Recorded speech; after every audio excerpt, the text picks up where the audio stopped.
Threats. Get out! I'll smash his head. Anger. Don't, sir, don't. Call the policeman. Call the policeman! Listen. Desperation. What happens when debt I know my rights. Do not touch me again. tracks you down? I'm not even paying a penny of it. Up and down the UK. You come to the door, please. We see Britain's most resilient High Court enforcement agents. Can't believe that's been in it. Dealing with every debtor's worst nightmare. Get over here! Today is actually my birthday. Because if you can't pay, Really don't have any money to make payment. they'll take it away.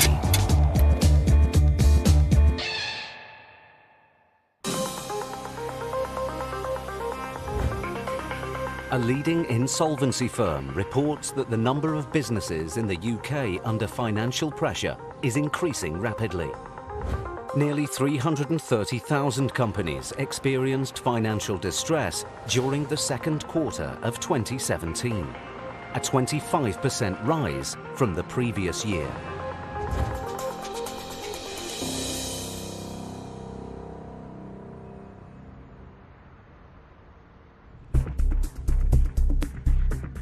High Court enforcement agents Max Caraher and Steve Pinner are in Shoreditch, East London. How much is that bike? 25 grand. They're here to recover just over £7,000 owed by a restaurant owner for an unpaid gas bill. We are off to a restaurant. And we're looking to collect £7,250 and 19 pence. It seems that the owner of a restaurant at the heart of London's Curry district hasn't paid the full amount due for his gas bill for several months. I'll take it. Park here. Yeah. A county court judgment was awarded against him, but he failed to pay. Now Max and Steve are here at lunchtime to get payment in cash or goods today. Hello, miss. Can I speak to a manager, please? We're enforcement agents with a High Court writ. But the manager not here. Can you please Okay. wait a minute? Yeah, sure. It's too far. Can you do? Yeah, sure. My name's Max. I'm here with my colleague Steve Pinner. We've got a High Court writ for the restaurant. You haven't paid your energy bills, commercial gas. There's an outstanding balance of £7,250 and 19 pence, which we need to collect today. No, there's no agreement in place. That's why we've been sent round. We need to collect on the balance, or we are going to be enforcing this writ now. You can come within half an hour. Okay, I'll pass you back over. The debtor claims he's been paying off the debt by instalments and that he knows nothing about the High Court writ. But the agent's case notes say otherwise. It's definitely not paid. So there's no arrangements in place for them to pay money? Absolutely nothing. Otherwise, there is no notes here whatsoever. But just then, the debtor arrives. Hello, sir. My name is Max Caraher. I'm from DCBL. We've got a High Court writ. But they didn't say anything there, and no any letter. Well, that's the problem. with the greatest respect, sir, we wouldn't be sent here if there wasn't a problem. All we are sent round is to collect on the funds owed. If we can't collect it, we have to escalate the case, take goods. We don't want to do that. I just want to collect this money. Nothing to hide, because we pay up to date every month. We can show you how we can pay that money every month. Then we didn't know they apply for this court. Okay. They are not dissolved. The paperwork shows some payments have been made to the energy company, but not enough to stop them escalating the case to the High Court. Max makes his position clear. We've listened to you, okay, and I understand your position. However, I'm not here to question or debate it. We're commanded here by the High Court to either collect this money or goods. The ball is completely in your court. So what we have to do, I mean, I can't pay. So we either need to collect this money or we'll start removing this. I can't do it. Okay. You're not allowed to. My advice to you, sir, My advice to you is to go outside, please. No. My advice to you is to tell your customers to leave, because now we're going to call for trucks to remove, and I'm going to start with that now. You okay? can't. Sir, the paperwork we have gives us the authority to do what this gentleman says. He does. You can't touch in my business. You go Afraid we outside, can't. please. I don't want you to, because I couldn't do anything at the moment. Or you give me. You don't or ask. if you give me time. If you, just give me time. how long do you need? 7 days. Can't do that. We're here today. It has to be today. Not 7 days or 5 days. We can't. We don't have the authority. It's clear the debtor is unwilling to settle his debt today. So Max has no choice but to start an inventory of assets in the restaurant. Yeah, if you do chairs, tables, Yeah. I'll do the other notable assets. But the debtor has other ideas. You have to go outside. Don't give me home. I'm not going You have to go outside. out. No, you have to go out. No, I'm not going outside. Then I have to call our staff. Sorry? Then we have to go our What do staff. you mean you have to call your staff? No, we have to go outside. Not going outside. No, you have to go outside. Not going outside. No way to do it. Okay. Don't touch it anything, right? Make a list and go. Don't touch it, please. Right, get your Don't touch hands it. off of me. Don't touch it, touch please. me. Don't touch it. Put up- Calm down. Lock that. Don't touch it, okay? And the rising tension hasn't gone unnoticed. Excuse me. Yes, sir. I'm a customer. Okay. And I'm not really disturbed. Okay. This is ridiculous. Take it up with the shop. Take it up with them, mate. No, I've walked into this restaurant Well. to eat, Okay. and you're disturbing me. Well- Speak to the manager. He has. It's nothing to do with us, Were you disturbing my food? mate. Can this I- isn't my argument with you. We have to No. come round. This is your argument with me. I'm You're not arguing with stopping you. me No. from enjoying my food. Sir. I want to eat my food. Eat your food. It's getting Right. cold. It is getting cold. Eat Well, it. I'm running out Eat of it. my lunch Okay, hour. go and But eat you're it. stopping me from eating. I'm not stopping We're not you. in the mate. You're room with you stopping at me. all. No, I'm not You stopping are you. stopping me. Go and eat your Why food. did I'm you not go in stopping there? you. Carry Sorry? on. Why did you Carry go on. in there? Why did I go I in where? wanted Just something carry on. from there and Do you're it in with there. Do with Why? everything else. Don't shout at me. I'm not do that. shouting at Okay. you. Do it with everything Don't else. do that. What? Don't do what? Just Do step it what? up. Just step it Do up. what? Right, this Don't is do what? ridiculous. Okay, that's fine. We'll get the police here. With the situation escalating, Max calls the police. We're enforcement agents with a High Court writ, and we've got a situation that's spiralling out of control. There's irate customers getting in my face. This simple job has taken an unexpected turn. With the debtor refusing to pay and an angry customer obstructing them, Max and Steve are going to need all their experience to resolve this case.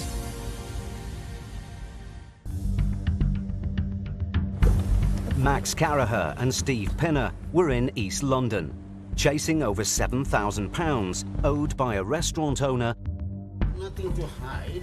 Because we pay up to date every month. I'm not here to question or debate it. We're commanded here by the High Court to either collect this money or goods. but the debtor refused to pay. Yeah, I mean, I can't pay. And when the agent started an inventory of assets to seize, Don't touch it. tempers started to fray. Do what? Just step Do away. what? So Max called the police. We've got a situation that's spiralling out of control. Now, 10 minutes after they were called, the police arrive. Me, I did, yes. So if you take a seat, we'll come to you in a minute. Just go away. Yeah, no problem. We're enforcement agents with a High Court writ. There it is. What do you want us to do? Prevent a breach of the peace. With the police present, the customer calms down, and the debtor now seems to want to negotiate with Steve. Where can I come with you quietly? Give me a little time, or maybe at least take £1,000. They will not take less than 60%. They won't. Please, because this is my big business, yeah? I understand that. Give me a little time. Okay, take £2,000, maybe 60% because I have. You are a nice person to talk, right? Do it. Whatever is the lowest you can do it, I will give. Sir, as much as you may be struggling, and I accept that, I know what they will say. The debtor is adamant he can't make the minimum down payment Steve has asked for. But then Max hears some interesting information. Steve, a customer just said that the weekends, every weekend, this place is rammed. Absolutely rammed. Busy even at lunchtime. When people tell me that they are adamant they're not going to pay, I know that this is going to be a real battle of wills. We are going to have to look for all the goods we need and get them ready to remove. There is a chance that we will have to get a van and load up all of their stuff. It could take an entire day because somebody is taking such a strong stance against us. The agents have now been in the restaurant for 2 hours. As the debtor has made no acceptable offer of payment, Max has no choice but to start the recovery process. The removal team are coming unless you pay the full balance. That adds on further fees. Hello, Mike. It's Max Please, here. don't talk, No, please, because- no, listen, I'm deadly serious. Listen to You me, said you're not going to pay it. I'm- Mike, I'm going to need removals because we're going to remove everything. Thanks, Mike. Cheers. The recovery vehicles are on their way. But now, with his business at serious risk, the debtor changes his mind. What can you do? There's no choice. I have to pay cash. Cash.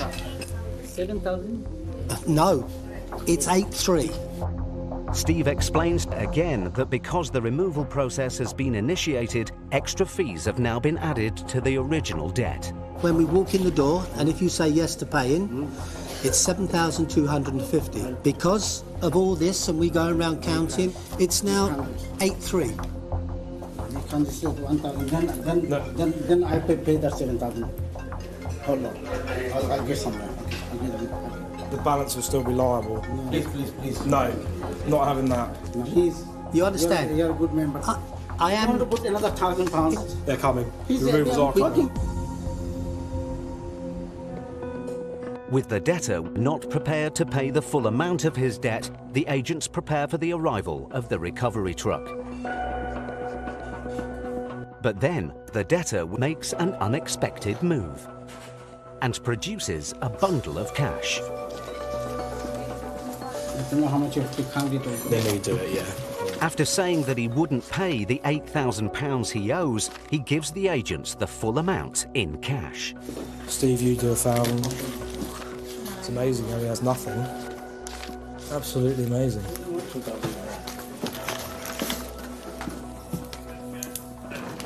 There's your receipt there. That's the matter resolved. Thanks ever so much for your time, guys. I do appreciate it. Goodbye. Keep straight. You take care, sir. Have a nice evening. After over 2 hours at the restaurant, the agent's perseverance has paid off. Thank you very much for all your help. No worries. Thank you very much. Take care. Thank you. A hot Indian restaurant with lots of people shouting at you and trying to collect the best part of £8,500. I've never liked people shouting at me. That's one thing that really annoys me immensely.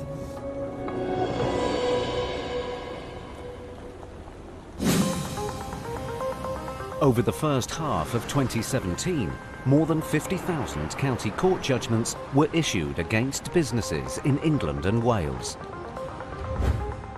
This marks a 27% increase since the previous year, with the average reaching almost £3,000.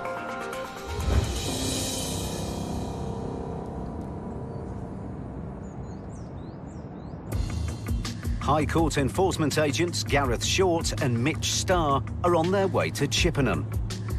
They have a writ to collect a debt of just under £3,000 owed by Ahmed Palisi, the owner of a car wash. So we're going into Chippenham to visit Mr. Ahmed Palisi and JJ Hand Car Wash. A balance of £2,753. The claimant took Mr. Palisi to court after his car was damaged whilst being cleaned at the debtor's business. A county court judgment was issued against Mr. Palisi, but he failed to pay. Now the agents are here with a High Court writ to get payment in full today.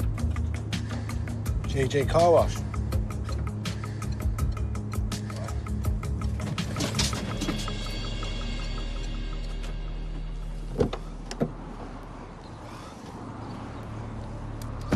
Hi, boys. Like for Mr. Palisi. He's just gone. Do you want to ring him up, mate, and tell him to come back? Yeah, sure. He's just shot off. He's literally just gone, mate. I'll ring him up. Gabi, which one's his number? That might have been the wrong number, though. Surely you got the number for your boss, mate? I don't put his name on it, you know? Just in case, like. While the employee tries to find his boss's number, Mitch goes to check if anyone else can contact Mr. Palisi. you want to give him a call, boys? Looking for Ahmed, we are, mate. Couldn't tell you, unfortunately. I go and go him now, man. You work here, though, do you? Yeah, man. So you work here and you don't have his number?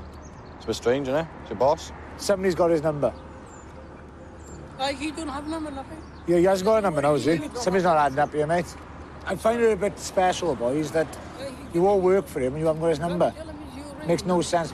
They always have an inkling if somebody's telling me the truth or not, or if they're hiding the truth. And that's when I'll start to drill down and find ways of getting the truth out of them.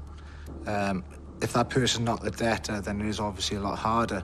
But then it's a bit of a cat and mouse game, to be honest with you. With no one seemingly able to contact Mr. Polisi, the agent's only option is to remove goods from the business in his absence. We look to seize and move assets from this address, yeah? So the only thing that's gonna stop all this happening, right, is for you or somebody here to get Ahmed on the phone and get him to come down here, okay? Realizing the seriousness of the situation, the employee tries again to reach his boss one more time. Yeah. Ahmed, High Court enforcement agents. Okay. I'll give you 5 minutes to come back here, right? Or we're going to seize all assets here. Okay, no problem. I'm coming back. We'll give you till 25 past. No problem. See you, mate. Whilst the agents wait for Mr. Polisi to arrive, they take a look around to see if there are any assets worth seizing. But there's little here of any value. When do you give him to that past? 25 past, you've got 3 minutes. But then, Mr. Polisi arrives. Here he is. Mr. Ahmed.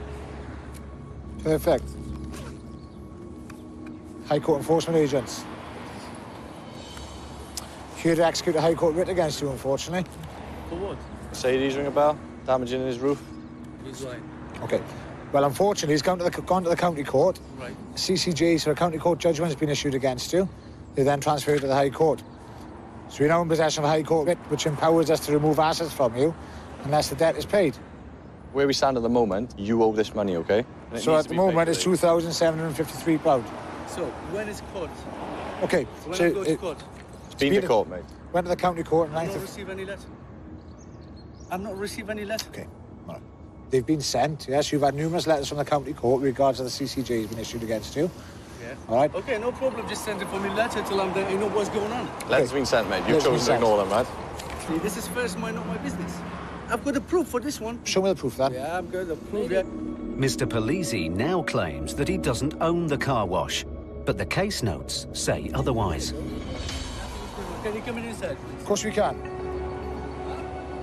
Open the car wash. Open the car wash, please. Once inside, Mr. Polisi does a U-turn and now seems to want to cooperate. I give you £1,000 today. Can't accept £1,000, mate. It needs to be the full balance, okay? I have to be borrowed someone, okay? Okay, I good. can't be straight away. Mr. Polisi gets a colleague of his, Hassan, on the line. Jak Hassan Can, باشی براقم. سعرش کاوله و پیشتگی ندیدی با محکمه. والله ساله به پارگه فول بی پارگه فول نی دیره پیو داخل. باش تی که زاده حال نیاد پارگه هم بری و بابرون. 2753 پاون و 68 پیز. Jak Hassan Can. ئەسا و پارەیە یانە من بە دوای بۆشیەکەم بڕۆ پارەم لە تۆ ناوێ کاکە خۆم قەرزەکەم لە تۆم ناوە مەرحەباشی ناکەم بە هەموو تەمەنم خوا حافیزی بێ. There's no offer of help from Hassan, but Mr. Polisi now seems determined to fully cooperate. Just 2 seconds, I'm calling everyone. Russ, right now, cash, I'm giving you. You're going to pay, mate, do you? Yes, I'm going to pay for you guys. Okay. Mr. Polisi calls another of his contacts.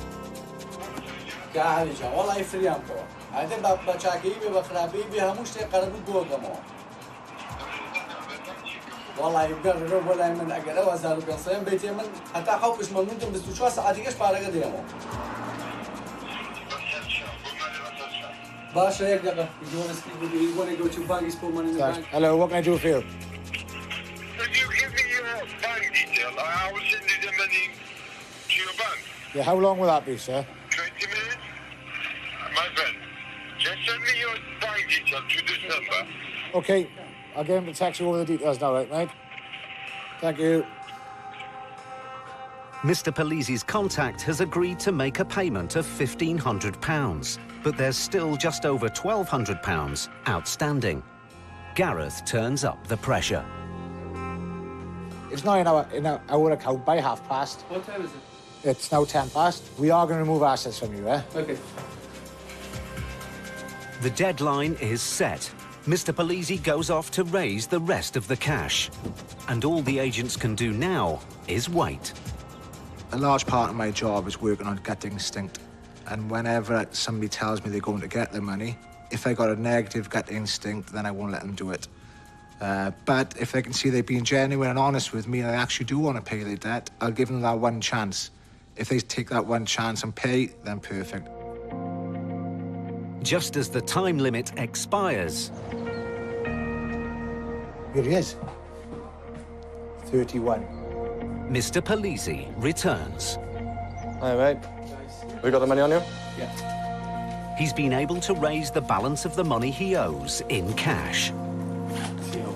Thanks, buddy. You're a gentleman. I'm going to promise to you guys, yeah, I'm paid. Just then, his friend sends confirmation that he's paid the £1,500 he promised. Now we're talking. It's all in, buddy. There's your receipt for the £1,200. Do you want a copy of the High Court writ? Yeah, please. Because I'm going to take them back to your High Court for myself. Maybe you guys, I send you back and bring them in for me. Thanks, mate. You're welcome. I'm not blaming you guys. I'm blaming this guy when he's trying to... He's put me to this position. Take it easy, my friend. See you, buddy. Thank you, guys. It's been a good result for the agents. That job could have been so much easier. So much easier. Yeah, he's a result for us again, but I'm happy with that.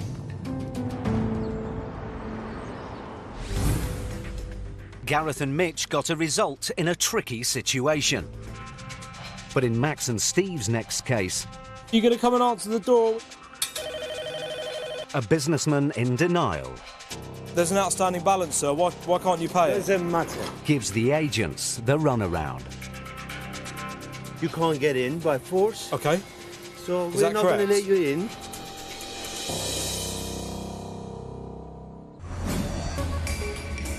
Recent research from a leading financial institution has shown that more than half of all self-employed people in the UK are seriously worried about their finances. Nearly 1 in 5 earn less than £500 a month, while almost 2/3 report extended periods when they're not earning.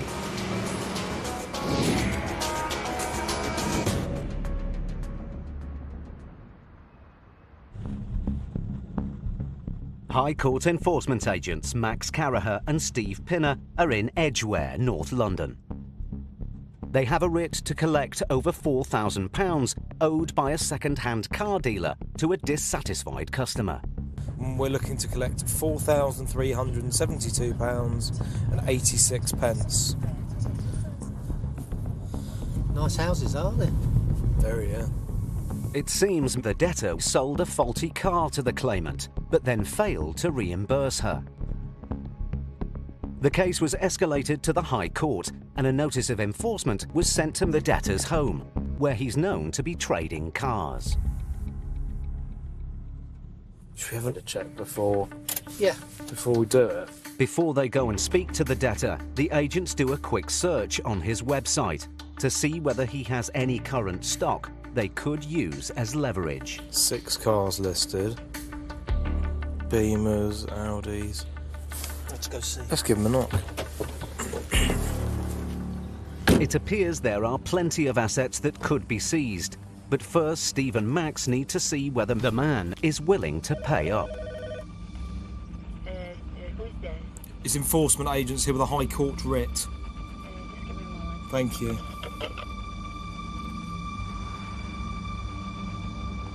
He's on the phone telling him you better come home.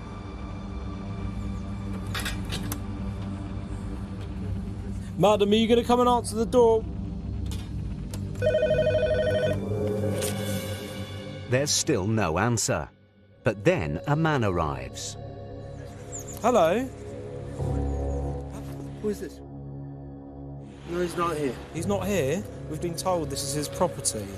Yeah, whatever it is. Yes. We have a High Court writ, sir. Is that yourself? No. Okay, then I can't show you this paperwork. Well, she's not going to let you in, so nice to meet you. So you are... Nice to meet you. Okay. We're not leaving, sir. Well, stay here as long as you want. You can't get in by force. Okay. So Is we're that not going to correct? let you in. Okay. And I know everything about it. So you Okay. can leave, okay? We're not going to leave. Stay here. I'm going to stay here. Stay here. Okay. It's clear that the man is the debtor the agents are looking for. Are you going to deal with this, or are you just going to run away from it? I'm going to be around, but I'm not going to let you in. There's an outstanding balance, sir. Why can't you pay It it? doesn't matter. It doesn't matter? No. It's between me and them, okay? It's not, unfortunately. The High Court's involved now. Oh, man, I'm Yes. not going to let you in. Yeah? I know everything about it. Is there any way you can make the payment? No. We're going round in circles here, okay? I'm sorry, I don't want to be nasty, but that's what... You got 6 cars listed. I'm going to find the cars. The cars are all sold. Nice to meet you. I'm going to find the cars and take them. I'll find them. Sorry, man. When a debtor looks me in the eye and refuses to pay, I don't have any respect for them, particularly if they're almost laughing and joking about it. And this is how to make me think outside the box and really go that extra mile. I've got a point to prove. With the debtor adamant he won't pay, the agent's only option is to seize his stock. We need to find those assets, don't we? Knowing that he trades from his house, the agents suspect his stock is parked nearby. Max copies down details of the cars listed for sale on his website, and the agents set off to find them. We're on the lookout for basically silver and black BMs and Audis. White one? Right, yeah, we haven't got any white. Then Steve spots an Audi. It's an Audi, isn't it? That's it. That's a vehicle listed on their website. Okay. Yeah. Clamp it? Clamp it immediately, yeah. Max goes to clamp the vehicle. Told him I'd find his cars. And goes to check how much the man is selling it for on his website. See how much he wants for the Audi. £4,000. Doesn't quite cover it. Doesn't quite cover it. Certainly take a big chunk out of it, yeah. The agents now have a valuable asset they can seize. But before they call recovery, Max and Steve drive back round to give him one last chance to pay. Okay, sir, if you don't want to come and speak to me, that's fine. Is there any way you can make the payment? We are going to remove the Audi A4. So please come and speak to me, or... There is nothing belong to... Okay, have you got any documents to show me? I don't want to remove it, but unless I see some documents, it will be going. The agents can only take vehicles belonging to the business named on the writ. So to stop the Audi being removed, the man has to prove it's not a company asset. That's a private car. He shows them a registration document. But as a trader, you would understand that this is only proof of registration. This document is not proof of ownership. Not a registered keeper. It is. What you've seen, what you need to see, right? No, I asked for proof of ownership. That's proof of ownership. Read the line out for me. This document is not proof of There is ownership. invoice plus there is tax. Can I see the invoice? It's the invoice which is the... That's the proof of ownership. You want to Are you going to show me it, sir? You're not? Would you like to empty out the vehicle because I have to remove it? I don't want to, but you're forcing my hand. I'll do an HPI. Yeah. With the debtor refusing to show them any evidence that the Audi doesn't belong to his company, Max calls the office for a vehicle check to see whether the car is free of finance. Hi, Helen. Can I get an HPI on the following vehicle, please? Yeah. Okay, I've got an Audi A4 S-Line, free of finance. Yep. Roughly around 1,500. 1,500? Wow. It seems the Audi is worth a lot less than the £4,000 the man was selling it for. But as it's the only vehicle the agents have been able to find, Max requests a recovery truck. He won't show me any proof of ownership. We've got that vehicle seized at the moment. can we look at removing that vehicle, please? Yeah, I'll get on that now. Thanks very much.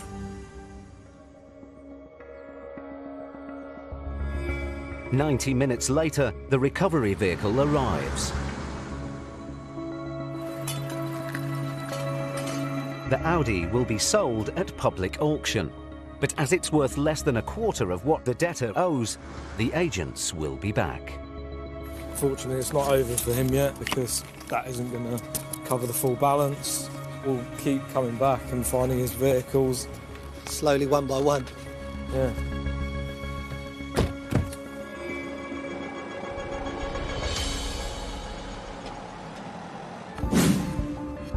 Research has shown that nearly half of all the small businesses launched in the UK every year fail within the first 5 years. More than 16,500 companies in England and Wales entered insolvency in 2016. This was 2,000 more than 2015.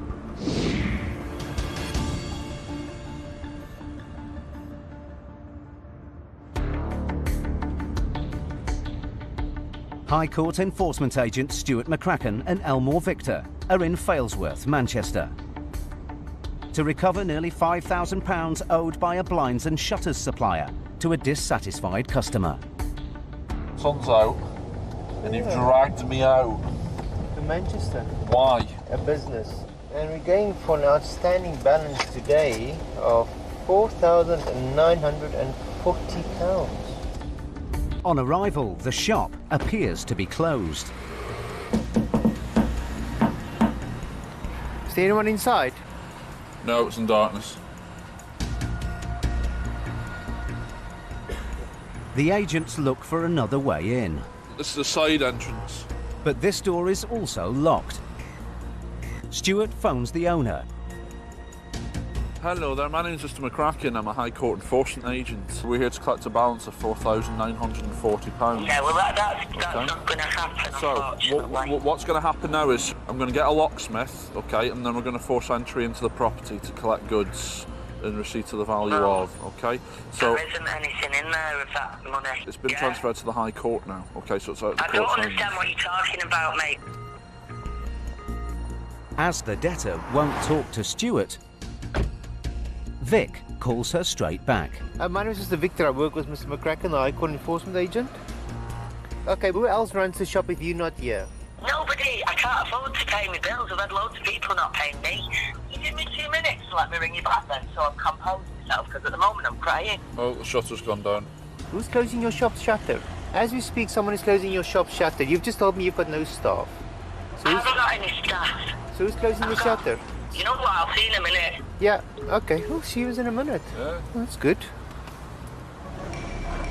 Moments later, the shutters open again. Back again. Oh, here we go. There we go. Has to remain open though. There's someone inside the shop. Can't hear you, mate. I can't hear you. Hey mate, you alright? You sure on her way down? Yeah. Yeah, brilliant. Do you know how long she'll be?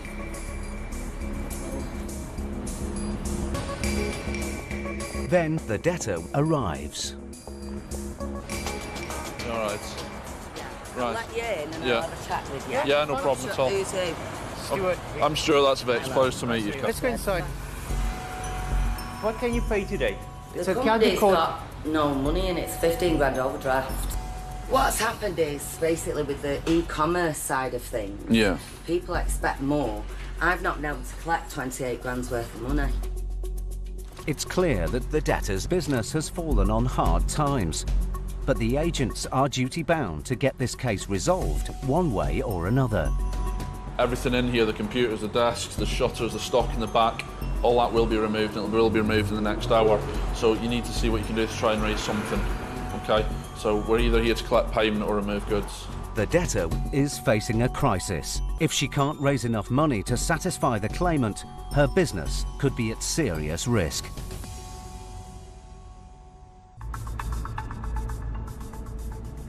Stuart McCracken and Elmore Victor were in Failsworth, Manchester, to collect almost £5,000 from a company supplying blinds and shutters. Is there anyone inside? No, it's in darkness. At first, the shop owner wouldn't cooperate. I don't understand what you're talking about, mate.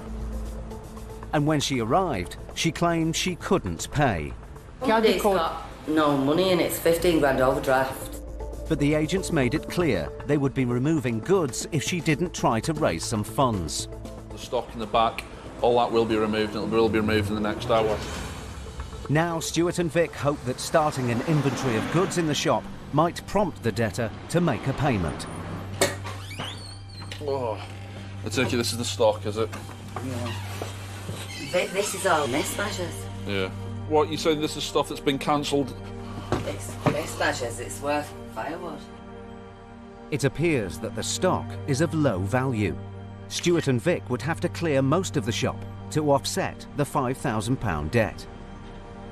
That table there, yeah, that's like 150 quid retail. That table will get about 20 quid at auction. Oh, it's just awful, that. I know. I bought that.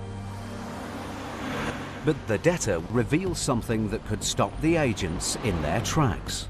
At the moment, the company's going into liquidation. Yeah. Right. Is it in liquidation, or are you Yeah. planning to go in liquidation? No, it's sorted. Has it gone through court?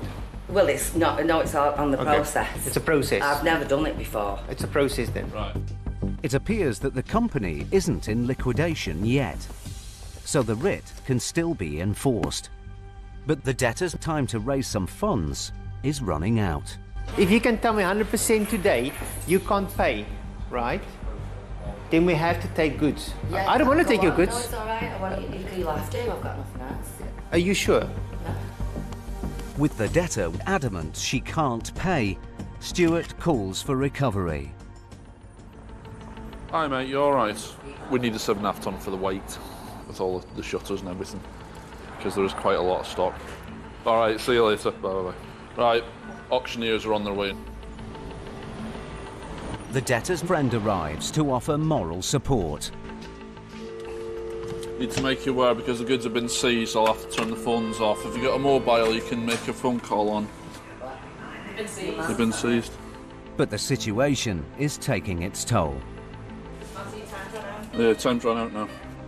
I think to a lot of people, when we do take control of goods, especially in a commercial premises, it really is the end of the line. And I think people just want it done as quickly as possible, and then they can move on with their lives and try and figure out how do they move on. But sadly, we're in that job where we do see people that have literally lost everything. 30 minutes later, the recovery vehicles arrive. Hello! Yeah, you all right? How are you keeping? You all right? Regulars now. In you go. Help yourself. Right, what we've got is everything here, basically, the stock here. There's blinds, custom blinds, and then through here, Got it. there's all the stock in here, all through here. I mean, there's just loads of it. Everything, mate, yeah. Yeah. Then just the basic computer stuff, desks. Right. Yeah. But seeing her stock being taken away is too much. Right, well, I need a time out, mate, so I need a break for... You'll be all right? I'm going to go get a McDonald's or something. I think she's past caring, isn't she? I think she's had enough of the business, maybe. Yeah, no, she's had enough of the business, but I've been telling her for months. And I did say to her, look, if the High Court will just turn up. The agents complete the removal in the debtor's absence. I'm just putting everything in here, mate, and then they can decide what's what. Can you just give me a quick scribble for yourself as well, mate? Glad to be of service. The stock and office equipment will be sold at auction. But if the sale doesn't cover the almost £5,000 debt, the agents will be back. Oh, Vic, another day, another removal. Yeah, another day, another dollar.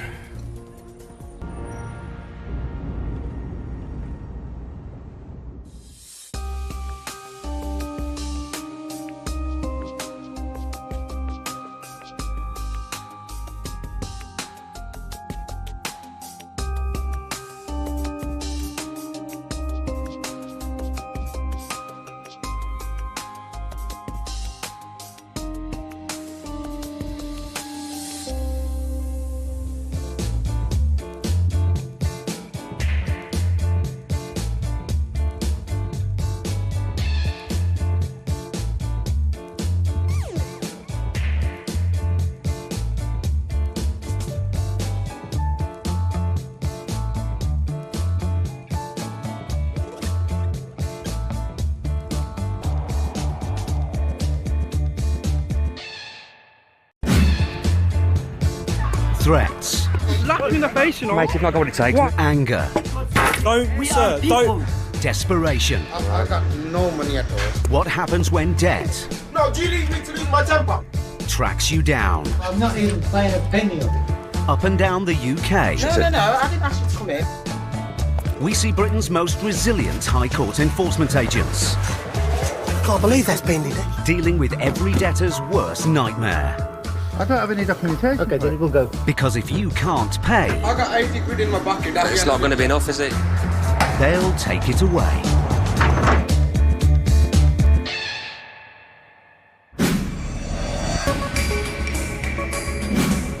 Recent research has shown that falling incomes, coupled with rising childcare costs, have left 6 million working families struggling to make ends meet. Over 2/3 of these families have no money left each month to put aside in savings, leaving them at risk of falling into debt.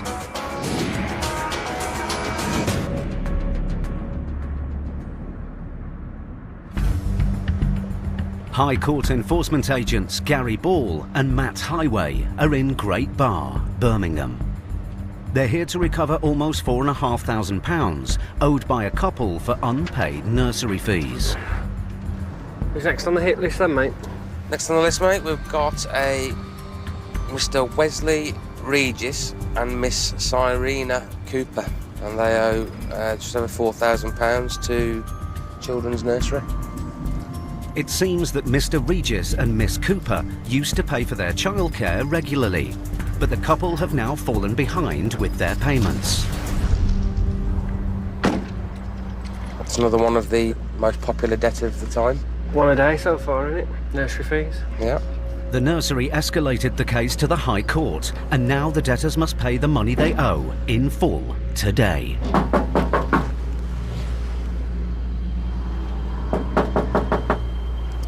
With no answer, Matt goes to check for another entrance.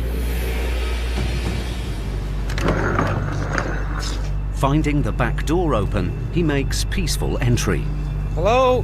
Hello there. How are you? Do you want to answer the front door, mate? My colleague wants to speak to you. Yeah, can I just shut this? No, that's fine. He's at the front door, he wants to speak to you. We're High Court enforcement agents. Okay, can I just shut this door then? There you go.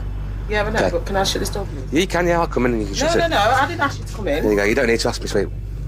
Okay, can All you right. go to the front door then? Do you want to answer the front door? My colleague's yeah, there. I'm on my own, so I feel vulnerable right now. You're very safe, believe me. Okay. Hello. Morning, madam. You alright? Yeah. Miss Cooper, is it? Yeah. So, Miss Cooper, yeah, that's Matthew, I'm Gary. We're here to recover £4,342.58. I've got 5 children to look after. I've not had no notification whatsoever. What about Wesley?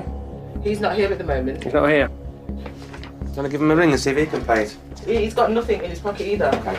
He's a self-employed And the writ father. commands us to attend the property today to seize goods to the value of. You understand that? Yeah, I do Okay, understand that's what we're here that. to do.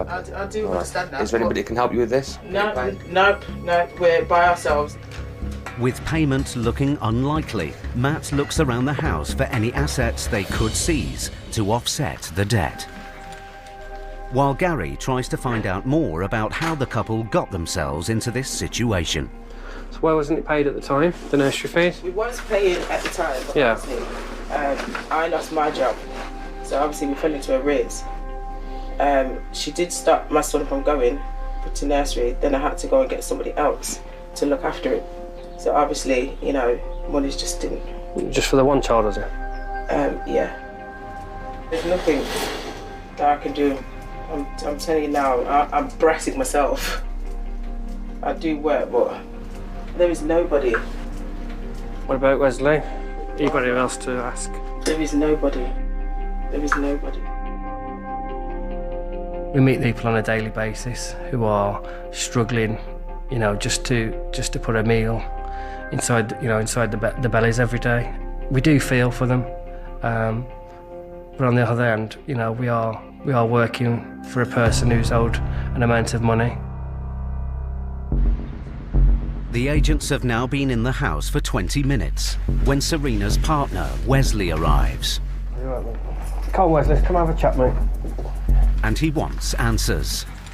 How did you get round the back and come through the back door? They pushed the gate. I opened the gate and walked in through the back door. They pushed it. Right? We have had no contact, none whatsoever from yourselves. We sent this letter on the 20th. No, we've not had none. Well, I'm going to tell you something. I'm going to tell you something. I'll tell you what I have received. No, the only people that I've received something from are these people here. Bristol and Sutton. I know it has got nothing to do with them. That's council tax. Yeah, that's council tax. We've had nothing from you. Nothing. The letter has been sent. We've not had no letters, nothing. You need to have a chat with I'm your going to phone then, the police. or Royal Mail. Despite the fact that notice has been sent from the claimant, the county court and the High Court Enforcement Company, Wesley won't accept the authority of the agents and calls the police. Yeah, I do owe money, but not to these people. They've sent stuff and there's nothing been sent. And right now, it might get physical. No, it's not going to get physical. Wesley, let's not start that. Don't say that. Don't say that. Threats, shouting, dancing up and down, all that sort of ritual dance, it doesn't bother me one bit. We've seen it every day of the week. It isn't going to change anything. It just makes things harder for the defendant. We're not going to say, well, because you've raised your voice or called me a name, we're going to go away. That's never going to happen. So it's just pointless. 10 minutes later, the police arrive. I'll tell you what the problem is, officer. What's going on? These lot are supposed to have supplied us a letter to try and say there's going to notice for enforcement. We've not received no correspondence. With Wesley insisting he hasn't received notification of the enforcement, Matt tries to break the stalemate and looks through a pile of paperwork. Want to give that back, Wesley? And now I've got people going through my... Excuse me, don't go through my stuff. Please. Seriously, I don't want you to get arrested, so please just stop. Listen, you know what's happened, really and truly? The woman that owns the nursery, right, has also applied their fees on top of the thing there, so she's just adding more money on it. The original debt is only £1,600. Right. So how it's reached to £4,000, it's just her adding more, adding more, adding more. Wesley, bring it down a minute. No, I'm not. I'm not shouting at you, am I? I'm going to be like this because it's my freaking Right, life, mate. you carry on what like the hell this, do you think? or You're asking me to calm down, right? And the whole point where I'm getting cheesed off about, you're asking for money, and I told you can't raise You can that. get it. How much time do you have to hear it? You can get as cheesed off as you like. No, do you need me to lose my temper? Well, you're going to get arrested then, aren't you? You're going to get arrested then, aren't you? Right, no, exactly. No, but he's irate. In other words, there, if you want me to bring it down, I will bring it down. I will bring it down. But could you ask him not to ask me no fucking stupid questions? The agents are now faced with a debtor who is losing control. With Wesley at risk of arrest, Matt and Gary will have to use all their tenacity to get this case resolved.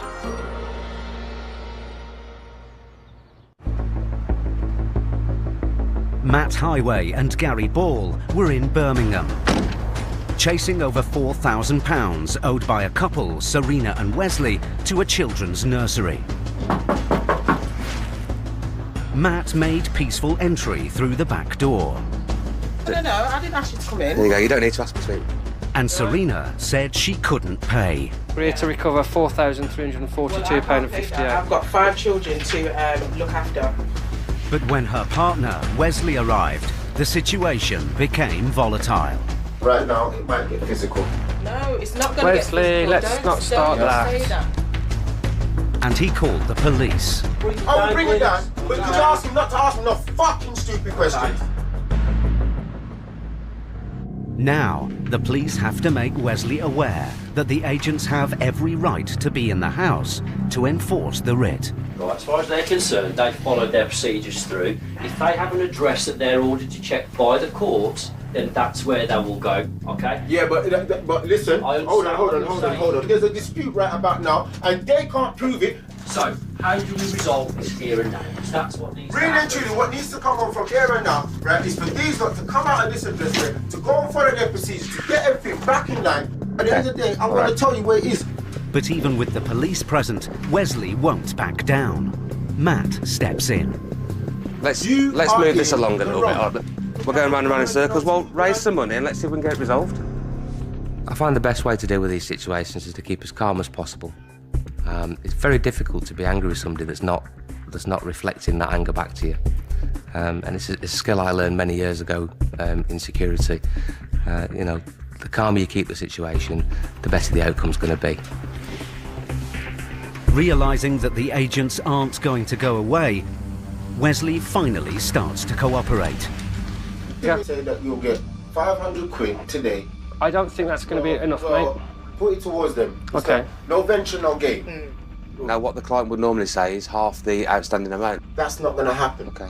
You can go to the creditors and say, look, they don't have much, but what we're willing to do is give you £500 now, make you go off your way, we can go and live our lives, sort out everything that we need to do. I'd love to get this resolved. But then the whole fact is, no venture, no gain. Okay. Wesley, how much weekly or monthly can we afford to offer the nursery? I'm just putting and get a 1 a week. 100 a week, so 400 a month. Right, I'll give the office a call. Gary calls the office to see whether a £500 down payment, together with a payment plan, is acceptable to the claimant. Hi, Gary, it's Ken. Hi, can you have a look at a case for us, mate? Yeah, it's Wesley Regis. Yep. That's right. Yeah, got an offer, mate. We've been here quite some time now. The defendant, Wesley, is self-employed. The mother, she's got 5 kids. They're offering £500 today. Okay, yeah. And £100 per week going forward. All right, buddy. Thanks a lot, Ken. Cheers, bud. The claimant has accepted the offer. Gary goes to tell Serena and Wesley the good news. They've contacted the nursery. The nursery has come back with £500 will be accepted today. Will? Yeah. Okay. All right. Don't contact us. No, not for 500. I think with any enforcement visit, we have that jumping up and down, the shouting and screaming. You know, it's testament to the fact that we don't take that personally, that very often we leave the enforcement visit on good terms, shaking hands, sometimes laughing and joking. We take no pleasure from upsetting people. We take no pleasure from, leaving enemies left, right and centre. But we'd much rather get the matter dealt with and leave as friends. Wesley has paid the £500 and the agents get him to sign a controlled goods agreement. We've got a list of goods in the property that we're going to secure the debt against. Does that make sense so far, yeah? All right, so it's an agreement between you and us and the claimant that you're going to pay the £100 a week going forward, okay? If Wesley doesn't stick to his repayment plan, any assets listed on the agreement will be seized. So I got off on the wrong foot, Wesley, but nice meeting you. Sorry about the circumstances. Okay, thanks very much. It's been a good result for the agents. That's another day gone. That morning went quick, didn't it?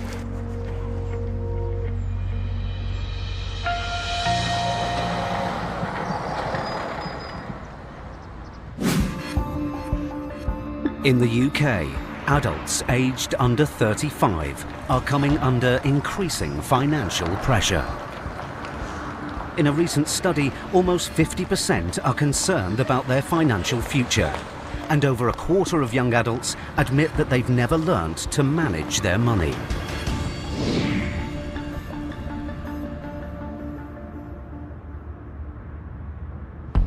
"6 a.m.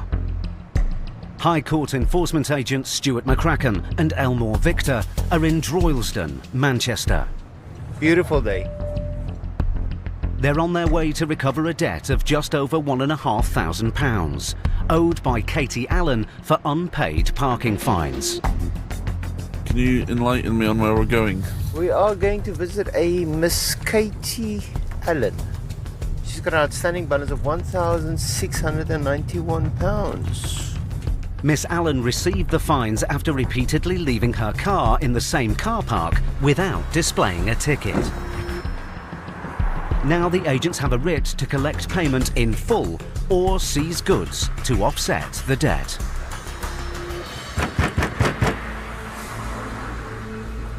Hello? I'm after Katie. Yeah. High Court enforcement. This will work. Right, are you able to get her on the phone? Are you able to come up? Starts at 7:30. Right, okay. Katie! Katie! Where is she? She's just left for work, honestly. Right. Can't tell me about it. No, we need to speak to her. So you need to try and get her on the phone. Someone needs to ring her. Miss Allen received the fines after repeatedly leaving her car in the same car park without displaying a ticket. Go upstairs and get dressed if you want. It's not a problem. We'll go in. We'll go in there. Here you go.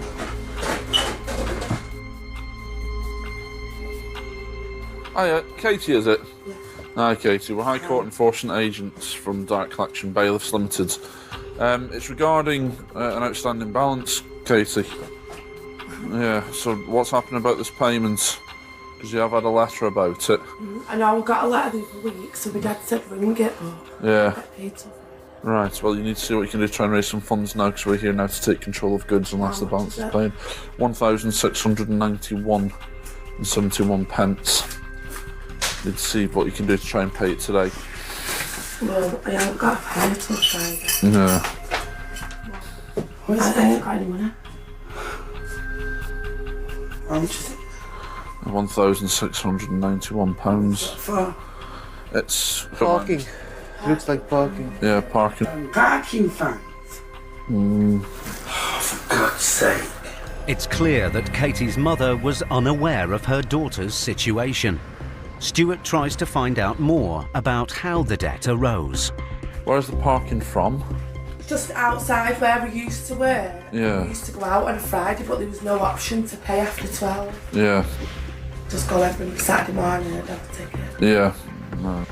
There's nothing you can do when I've got no money to pay it, is there? I don't know why the younger generation think it's fine to run up debt and not to pay it. I mean, if this is the way we're heading, then society's in for a big surprise. I was brought up that if you have debt, you pay it. You pay your debts first, actually, and whatever's left over is then for you to spend.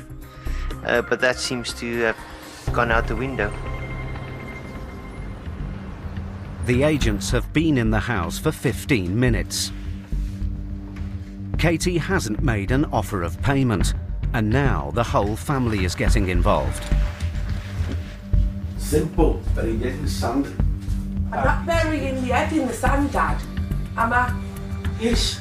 I've had one letter, which was 2 weeks ago. I've not had any money since. And you just ignore Yeah, it's no point ringing and saying I've got no money. That was about 150 quid parking fine. It's about 700-800 quid now. There's nothing I can do about it. What do you clear when you take home? What do I? What do you take home I take about just under 1,200 home, but I've got direct debit. Plus, you know everybody. Don't owe everybody at all. Why do I? Your own dad. Apart from you used to. Well, I've got no dosh. I never did. What can I do about it, Dad? I can't magic money. It's not nice doing this. No. I know it's not, Mum. I don't even know what to say. I don't owe one penny me in my life. Ever. Well, look at you. It's not looking at me. It's 2 parking fines. And it's got to this amount of money. It's not 2 parking. Well, how many is it? Couple of 3 parking tickets. 3 parking tickets. 4, maybe 5. 1,600. Is that what it is now? Yeah. I think the biggest problem with debt is it doesn't care about your family, it doesn't care about you, it doesn't care the situation you got yourself into. It can bring families together, it can rip families apart, but we are there to make them realise that it's either now or never. They need to either raise payment or we'll have to take control of goods. With tensions growing in the family, Stuart needs to get this case resolved as quickly as possible. He turns his attention to Katie's car. Well, the vehicle will be seized, you see, so we'll have to take control of that as well. Have you got the keys for it? Yeah. Yeah, I'll be able to. Can we take control of them, wherever they are? No, I don't. Reading pennies. I'll be honest, we're seeing it quite a lot at the moment. Oh, a penny to me. Yeah. No, All comes out of the bank. Every month. Yeah. Different generation, isn't it? That's the thing. Whereabouts is it? Is it on the front? So when we get to work now. Stuart goes out to check over Katie's car. I didn't expect her to give me the keys so easily, but why would you ignore a parking debt? She knows about this debt. She's ignored it. That's why we're here.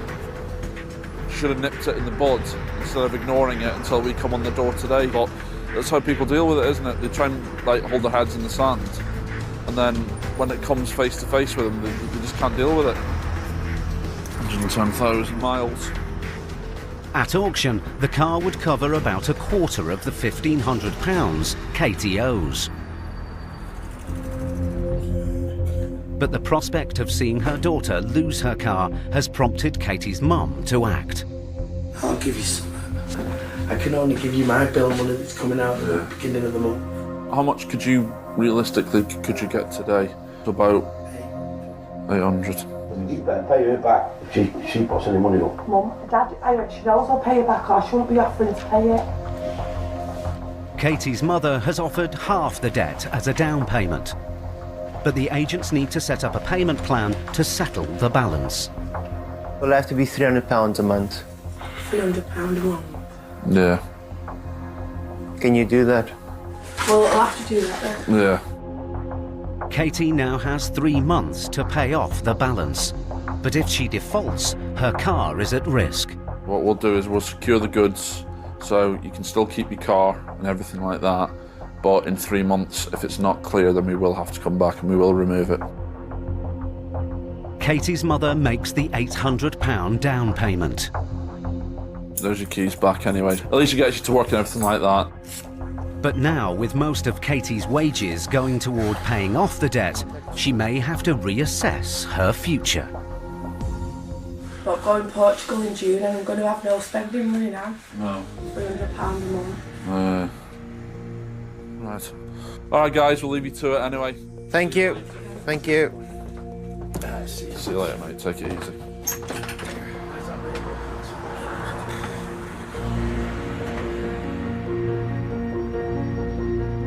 How can you put that on your parents and then say, oh, I'm going on holiday in 4 weeks' time to Portugal. I've got no money for Portugal. Priorities is a bit wrong. She's more concerned about paying for holiday than paying her debt. And now her mum and dad has to pay it. The mind boggles. The mind boggles, and I feel really sorry for the parents because they shouldn't be paying it. Yeah.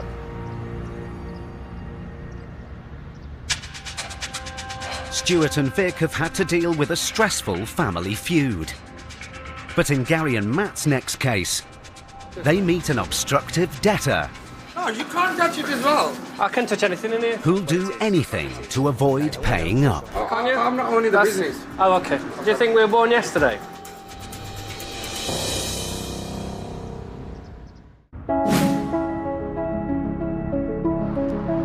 Research has revealed that more and more Britons are in denial about their debts. A third admit they can't face the reality of how much they owe. More than 40% realised they had a debt problem only after being pursued by creditors.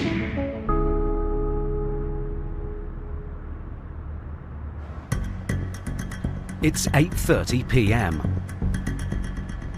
High Court enforcement agents Matt Highway and Gary Ball are in Dudley, West Midlands, seeking to recover £1,600 owed to a car hire company. Where's next then, mate? We're going to see Mr. Maqsood Ahmed. It's £1,676.69. But this isn't the first time the agents have tried to enforce this writ against Mr. Ahmed. So this is a third address for this chap, and we've been given the runaround for about 4 weeks now. Hopefully finally we'll catch up with him and get this settled. This time the agents have come to a business address for Mr. Ahmed. It's a takeaway, and as it's peak trading hour, Matt and Gary are hoping to finally find him and get this case resolved once and for all. Hello there, how are you? Hi, mate. How you doing, mate? Looking for Mr. Maqsood Ahmed. Oh, Mr. Maqsood Ahmed, is it? Well, High Court enforcement agent, sir. Oh, Mr. Maqsood Ahmed. He's not here, no? But Gary has seen a photograph of the debtor and thinks he's spotted him. Oh, there he is. Hello, sir. How are you? Just explain who I am again. I'm sure you already know. My name's Mr. Highway, sir. High Court Enforcement Agent. Are you okay? So we're to collect... no, we can't go outside now, sir. We're to collect a balance of £1,676.69, sir. I'll be honest with you, I want to pay. What happened was, who I work for, he never paid me. He told me he's going to pay me on the 10th. I'm still working for him. Right. I'm still working for him. Yeah. And he's going to pay me £1,400, and I want to do it in one go anyway, because I want to clear it off. I don't want to take the stress. Right. I'll be honest with you. Why don't you make the calls and get that organised now? I can't organise from nowhere. All the stress will disappear then, won't it? I got 80 quid in my pocket. It's not going to be enough, is it? You owe 16, don't you? With payment looking unlikely, the agent's only choice is to remove assets from the takeaway to offset the debt. Well, let me tell you what the situation is, OK? We're either going to be collecting payment or seizing goods to the value of. That's what we're to do. Yeah, I'm working here. There's a gaffer asking. Mr. Ahmed now claims that he's only an employee, and the man the agents first met owns the takeaway. But Gary is suspicious and looks around for any paperwork. Yeah, you don't have to help me, sir. You don't have to help me. But Mr. Ahmed is becoming agitated. No, you can't touch it as well. I can touch anything in here, so yeah, I can. You can't touch it. Yeah, yes, you can, sir. And it's offence to obstruct him. If you obstruct him, I'll call police. Move back. Move back now. No, you can't give me like that. Yes, I can. Move back. Give me like that. I'm standing here. Right. Don't obstruct my colleague when he's doing his job. Yeah, right? he's doing the job. No, but you can't give me the argument. I've no issue with you standing watching him. You can do that. That's your prerogative. Okay. But you're not obstructing him. But then Gary makes an important discovery. Gas bill? Not yours, no? Sorry? Nah. Do you pay the gas bill as a worker here? No. No, you don't? No. That if you can check it out with the British Gas, that's nothing to do with me. Well, it's got your name on. Oh, I don't know. And it's got this address. Masood Ahmed. But you can Trading Gas Mamas. This is Mamas, yeah? The gas bill is evidence that Mr. Ahmed does own the takeaway after all, but he's not backing down. You're not going to find anything at all online. We just have. He's got it in his hand there, look. Oh, that's not proof as well. Well, it is. I'll tell you it is. Okay.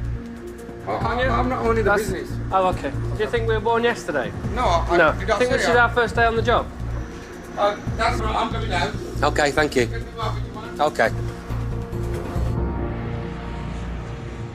Quite often, a defendant will use any excuse under the sun, and even when we show them completely irrefutable evidence that they are the person we're looking for and that we are in the right place, they'll still deny it. It's the last line of defence that they've got. We're there, we stood in your place, about to remove goods. The only thing he's got available to him is, it's not me. The agents have now been at the takeaway for half an hour. With the debtor, Mr. Ahmed, gone, and with evidence to show that this is his business, the agent's only option is to remove goods in his absence. But Mr. Ahmed's colleague insists that he is the owner of the takeaway.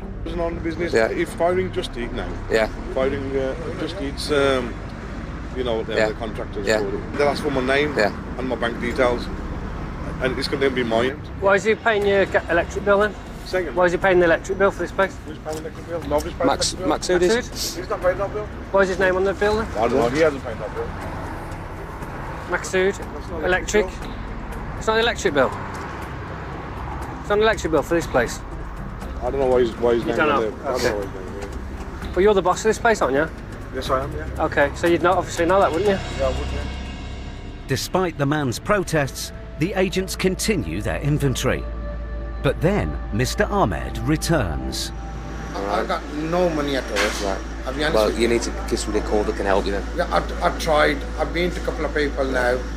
I'll be honest with you, nobody got at the moment. Make the calls, let's get this sorted, let's get it done. Yeah, right? but that's what I don't want to be organising a van. I'm just going to go one place to see if I can drain something up. Let's sort out before the bill goes up, before this business gets disrupted. Let you carry on what you're supposed to be doing. Oh, I just go out twice. Thank you, Masood. It seems that the prospect of the business being put at risk has prompted Mr. Ahmed to try and raise some cash. The High Court writ tells me to go and seize the goods of the defendant. It puts us in a strong position. It puts us in that position of, you know, we've really got that bargaining tool there to say, well, we're here for the money. If we don't get the money, then we're going to be removing goods.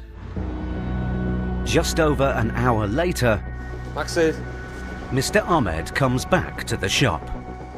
is that 500, yeah? It seems he's managed to raise some money after all. When's the rest of it going to get paid? I'm going to pay you on the 10th. You're going to pay the balance on the 10th? I can't pay you full balance on the 10th. Right. So £500 on the 10th, 676 on the 10th of the 5th. Matt takes a £500 down payment and sets up a payment plan to offset the balance. Can I have a receipt for that? No, that is your receipt. That is your receipt. So what was this for? What was the money for? There's a more dispute with them anyway. Yeah. Because I was renting the van from them. Yeah. The van hit on the shutter. You know the. So it was damaged, the van? No damage at all on the van. They tried to charge me the excess for the damage. Right. Which one the fucking no damage at all? I'm gonna fucking deal with that bastard. You take care, okay? Thank you, Mr. Ahmed. Thank you. Good night, mate. Cheers. Well, result of sorts. The case is resolved for now, but if Mr. Ahmed defaults on his payments, the agents will be back. Yeah, I mean, it's just gone 11 o'clock now in the evening. You know, we're not going to give up. We're not just going to, you know, walk in and then, you know, when we're asked to leave, we're going to leave. We're going to stay there till the bitter end. And 4 hours later, we've managed to get some money out of him and an arrangement. So it's fairly good in the end.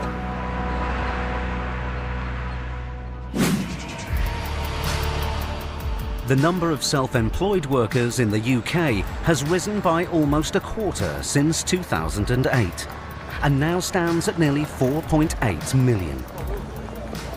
However, research has shown that over half of self-employed people owe, on average, 35% more in personal debt than those who are in full-time employment.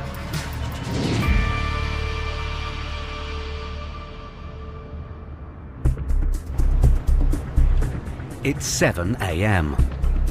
High Court enforcement agents Stuart McCracken and Elmore Victor are on their way to Carnforth, Lancashire, to recover almost £3,500 owed by the owner of a garage. Who are we after anyway? Chris Fernley. How much does Mr. Fernley owe? £3,418. Mr. Fernley owes the money to a customer.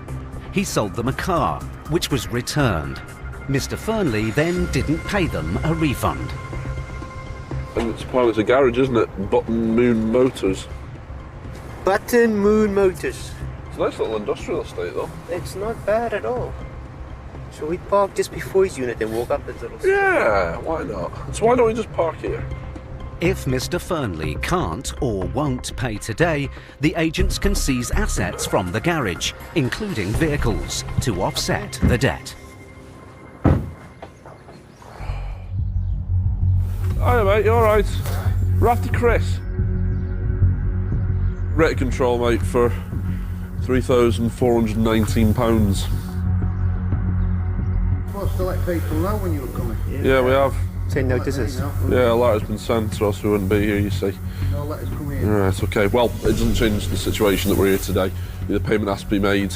Chris, we're here to remove goods. Simple as that, really. Taking 500 quid on me and that's it. It's going to have to be more than that, mate. We can obviously give you some time, like, to raise some funds. Debit card or bank transfer would be the options. Or cash. Small place, that's £2.5 grand this morning. If you'd have said something to me. Yeah, well, I've been here paying my bills and get that... Well, you haven't paid this bill, so that's why we're here now. Mr. Fernley's £500 offer is not enough, so Vic sets a deadline. We can give you 20 minutes if you want to ring around, see if someone can help you. I don't have any best mates round here. I'm a loner. They don't have to be around here. Someone can make a payment over the phone. No, I don't know anybody else. Okay. With Mr. Fernley seemingly unable to increase his £500 offer, Stuart turns his attention to the white Astra parked outside. What about the vehicle? Wait, That's customers that put that for MOT this morning. Have you? Right, okay. Have you any documentation for it? I've none, no. So, It seems pretty fair. But Stuart is suspicious. He goes to search the car.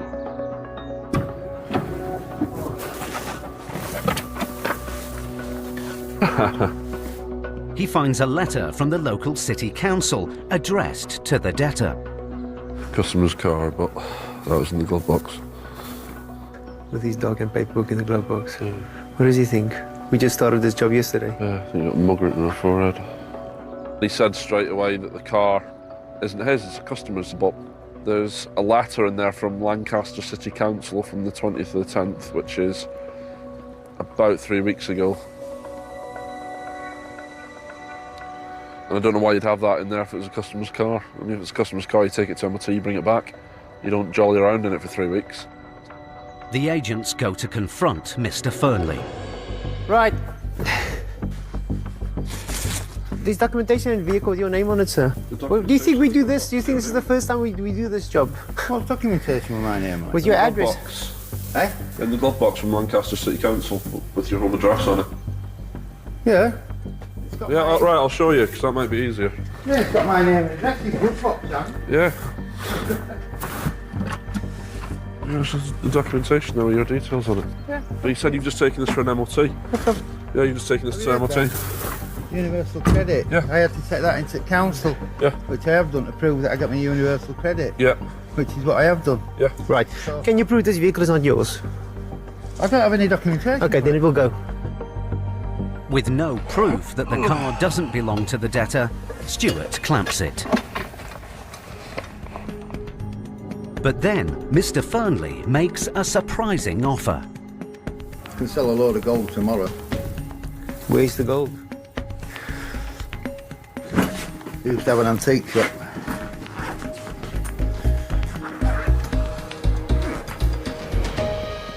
The case has taken an unexpected turn.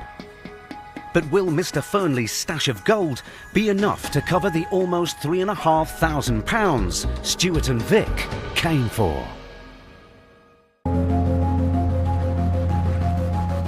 Stuart McCracken and Elmore Victor were in Carnforth, Lancashire, to recover almost £3,500 owed by a garage owner to a dissatisfied customer. Right, let's go. Debtor Chris Fernley said he couldn't pay. 500 quid on me and that's it. So the agents started to look for assets. What about the vehicle? Wait, those customers have put that for MOT this morning. But Stuart was suspicious. Customer's car, but that was in the glove box. And found evidence to the contrary. There's documentation and vehicle with your name on it, sir. Well, do you think we do this? Do you think this is the first time we do this job? What's documentation with my name? With In your the glove address? box. Stuart clamped the car. But then Mr. Fernley surprised the agents. I can sell a load of gold tomorrow. Where's the gold?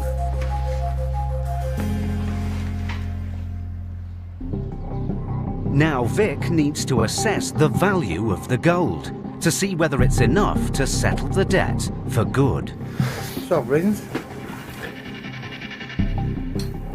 They do $2.90 a piece. 290 a piece. Yeah. 290 a piece. So that's 300. Say £300 a piece. Yeah. How many have you got? 1, 2, 3 there. Can I have a look at it? That's gold. It's 9 carat. Yeah, it's 9 carat gold. Believe me, when I go weigh that in tomorrow, I'll get 5 for that. 5 grand? Yeah. It seems that the value of the gold might cover the £3,400 Mr. Fernley owes. But there's a problem. Where does that have to go? A dealer in Kendal. That's not too far from here. No, he's only there on Friday. It seems Mr. Fernley can't sell the gold to the dealer until the following day. The agents could seize the gold themselves, but would prefer to be paid in cash. When we get offered gold, 9 times out of 10 most people's eyes would light up, but at the end of the day we would rather deal in cash than deal in gold, jewellery or anything like that. because it just puts the bill up. We've got to store it for 7 days. It's then got to get sold at public auction. It might not even get the amount depending on the prices. Gold goes up and down every 5 minutes. Unwilling to take the gold, Vic gives Mr. Fernley one last chance to pay. Okay, well listen, we need the balance today. I'm leaving it with you. I'm leaving that sword with you. But then, Mr. Fernley decides to call a friend to see whether he can raise some funds using his gold as collateral. He hasn't got money, he hasn't got anything, and then he pulls a bag out with, it's on this, he pulls a bag out with a tray of gold rings in it. Bizarre.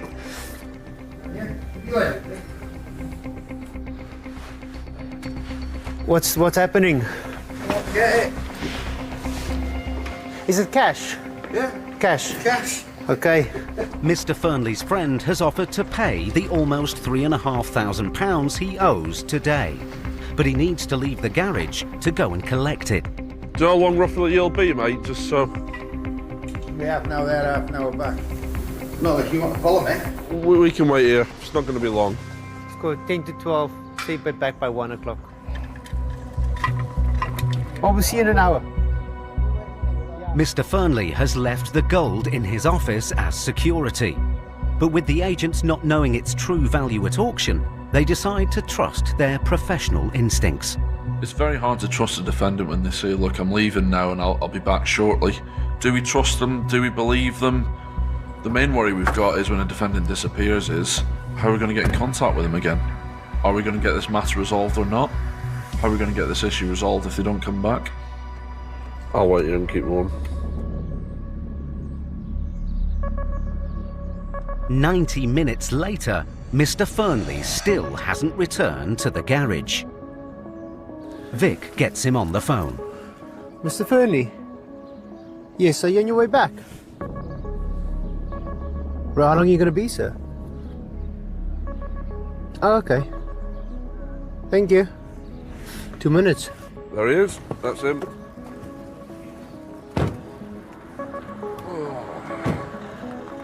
Oh. Hello, sir. Your phone's been ringing a few times, so we've got customers waiting. The agent's gamble has paid off. Mr. Fernley has returned with enough cash to pay off his £3,500 debt in full. So there's 3,000. It's 420 here. That's your cash receipt for you. What's it regarding, Chris, anyway? I sold the car to Yeah. somebody else, not me. Ah, Nothing right. to do with me. Yeah. I was a middleman. Yeah. Then I did the repairs on it. Yeah. Then that lemon turned around and said he didn't want it. Yeah. And he wanted money back. Yeah. So these people that were selling the car lived in Spain. Yeah. So I rings them up, said, you don't want it. You No. want your money back. Yeah. They said, well, we're not paying. No. So you've been lumbered with it. The case has been resolved. Right, we'll leave you to it. Take it easy. See you later. See you later.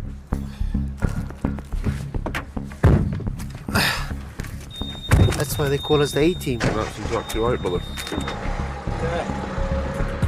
Worth the wait? Yeah.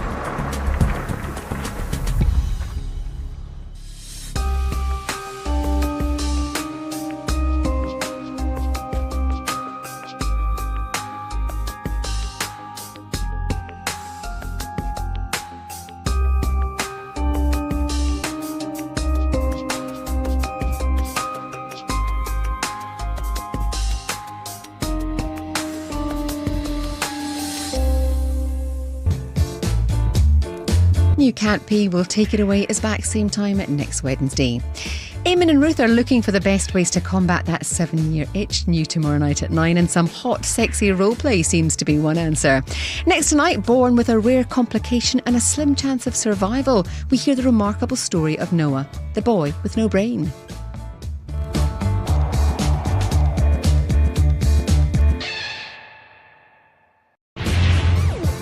Threats, I'll smash his head. anger, Get back up! Get out of here! desperation. I can't pay it. What happens when debt You think you can tear my family apart? tracks you down? I have a High Court writ. I'd like to see the Mayor. Up and down the UK, we see Britain's most resilient High Court enforcement agents. Whoa! Dealing with every debtor's worst nightmare. I got a fortune in the past. Everything's gone. Because if you can't pay, All I did was look after Dad. they'll take it away.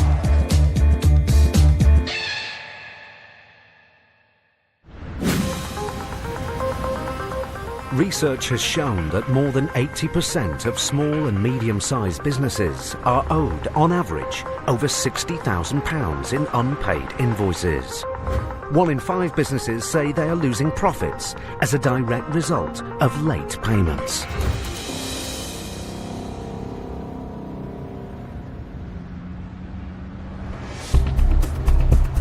High Court enforcement agents Matt Highway and Gary Ball travel hundreds of miles each week across the West Midlands, collecting debts and seizing goods. What number is it, mate? 141. Today they're in Birmingham to recover a debt of more than £12,000 owed by shopkeeper Noman Chauhan to one of his suppliers.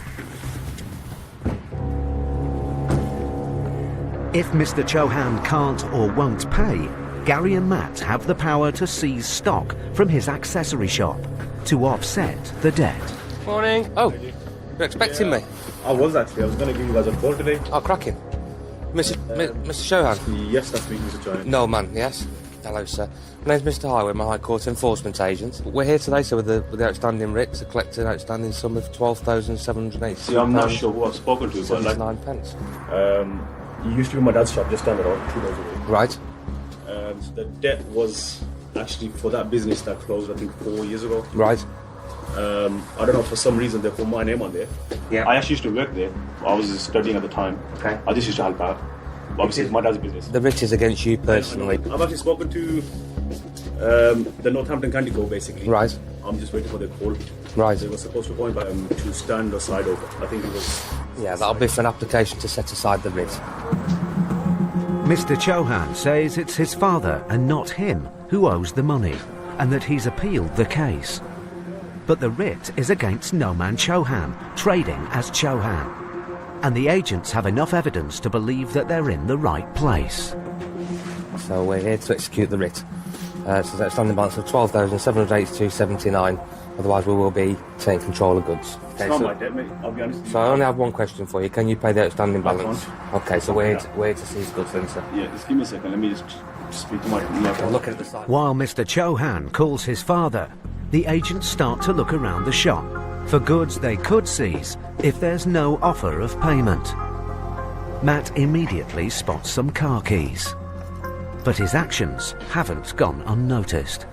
Mate, you want to give my keys back to me, please? No, at the minute they're seized, sir. No, they're not seized because it's not my car, it's a company car. Just give me my keys. No, at the moment they're seized. Give me my car keys. No, at the moment they're seized, sir. Give me my car keys, mate. No, at the moment they're seized. Can I have my writ back? Thank you. Your keys, mate. Thanks so much.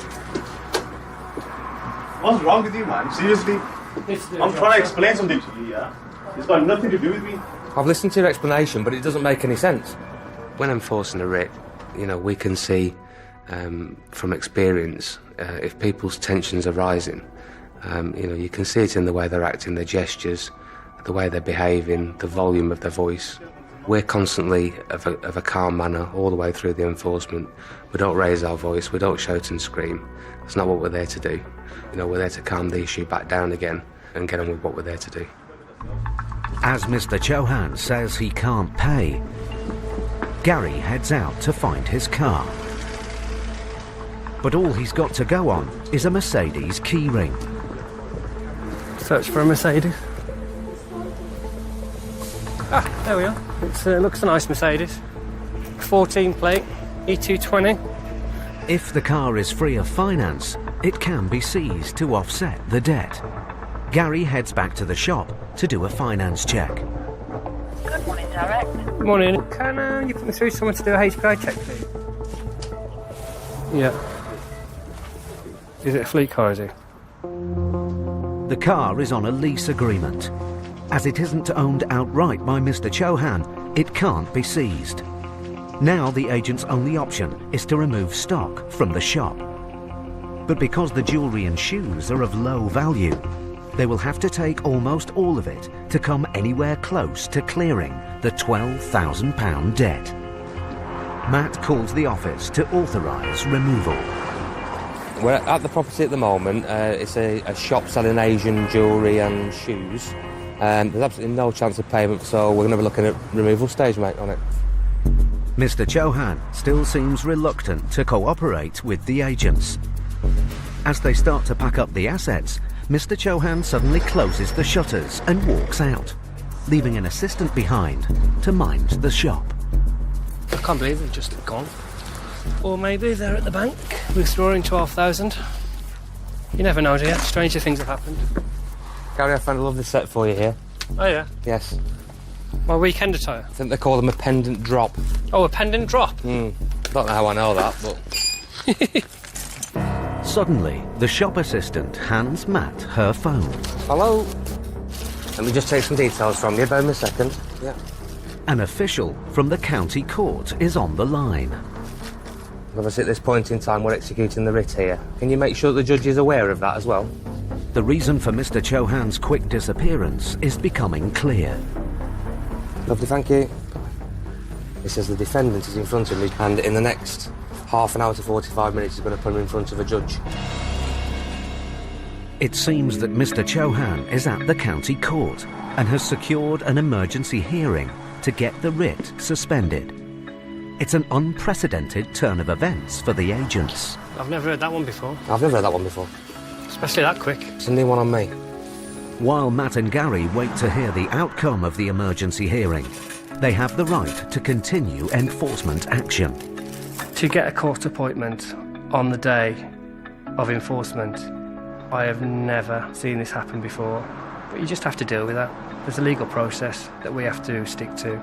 Unless I've got a letter from the judge, we're not going to leave. We're going to stay. And we're going to execute this High Court writ. But what happened next would take them both by surprise. 2 hours later, Mr. Chauhan suddenly returns with two of his brothers. Are you back? Well, you didn't do mate. What's happened, bud? What's happening? You tell me what's happening, please. Whoa! Don't touch me. Get the fuck out. Get the fuck out. Wait. Get out. Get the fuck out, Baldy. What the fuck is saying to you? You dirty bastard. Get him out of my fucking shop. Get the fuck out of my shop, you son of a bitch. This unusual case has suddenly taken a violent turn. Hey, fuck, are you looking at you? Oh, why, mate? Move out of the way. It will take all of Matt and Gary's experience to get the situation back under control.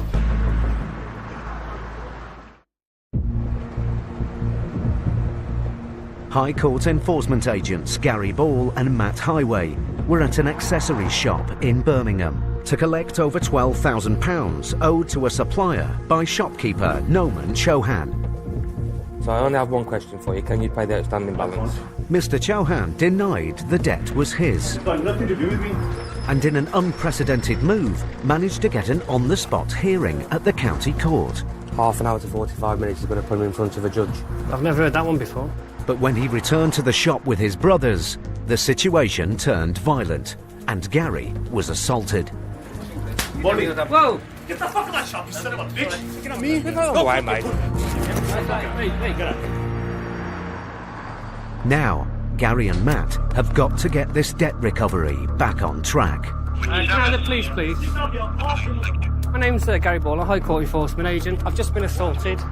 With the police on their way, they need to find out what's been happening at the court. You've been to court. What did the court say? Can you read, you stupid fuck? Can you read?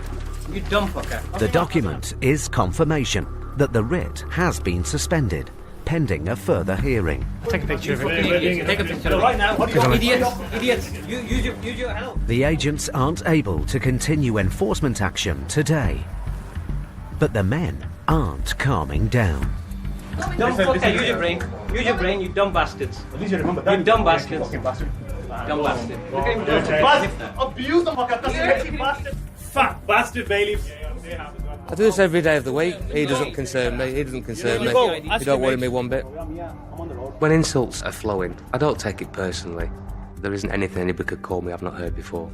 It's just the way people react sometimes. Unfortunately, it's part of life. 20 minutes later, the police finally arrive. And Mr. Chauhan immediately leaves the shop. The guy that's assaulted my colleague is this guy in the black T-shirt. Has tried to leave the scene. Okay, Sam. You're telling me when... Yeah, we called you. My name's Matthew Hire. I'm a High Court Enforcement Agent. It's my colleague, Mr. Ball. We've been here for a little while. Yeah, I was doing some paperwork at the counter here. Next thing I know, I felt a punch or a slap or something in the back of my head. He grabbed me, was trying to throw me out. He's been arrested. Yeah, he's with colleagues. Outside, Mr. Chauhan's father arrives, just as his son is being handcuffed. He immediately starts abusing the agents himself. Son of a bitch. Get lost. Watch it, otherwise you'll end up getting yourself locked up as well. You already bastard. Son of a bitch. You're going to get yourself locked up if you carry on. It's not nice to be assaulted. They had the result they wanted. They put a hold on the case. There was no reason whatsoever for him to come back in the way that he did and assault me. You know, they've got the letter from the judge. They could have just showed it us. We'd have took a picture and we would have left. But that's what he wanted to do, and he got arrested for it. With the situation still volatile, the police advise Matt and Gary to leave the scene. As well as his court date to contest the debt, Mr. Chauhan could now face an assault charge. When people start assaulting us, doing our job, then it's just not on, and we won't stand for it. And we have a policy to prosecute every time. Got me right blind of me. Did he? Yeah. He just went to the back of me, blindsided me, whack. His son can go off to jail for the night.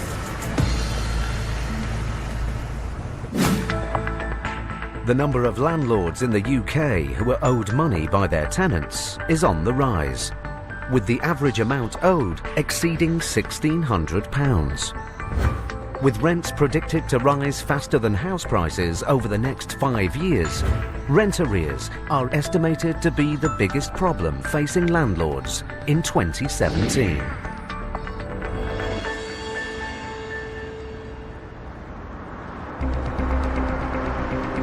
High Court Enforcement agents Steve Pinner and Max Caraher are in Bromley, South East London, with a writ to collect over £5,000 owed by Miss Frances Jackson to an ex-landlord.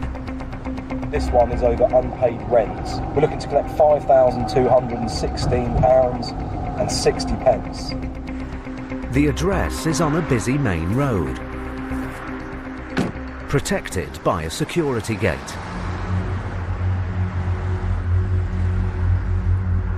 Hello, can anyone hear me?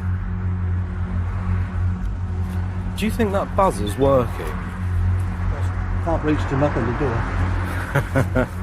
Nobody appears to be in. But moments later, there are signs of life. A light's just come on in the top bedroom.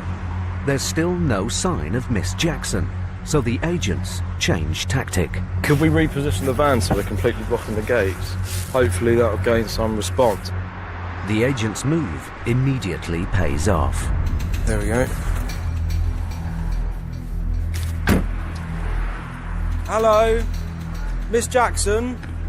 Hello, my name's Max Caraher. I'm a High Court Enforcement agent. Oh, yeah? Francis, we've been sent out because you owe money totalling £5,216.60. Yeah, I know You this. know about and this? I did text him and said that I was willing to pay him £50 a month. £50 a month? Yeah.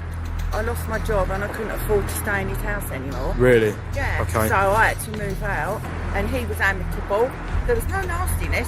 And then I got a job and I texted him and said, look, I'm offering to pay you £50 a month. At the moment, that's all I can afford to pay.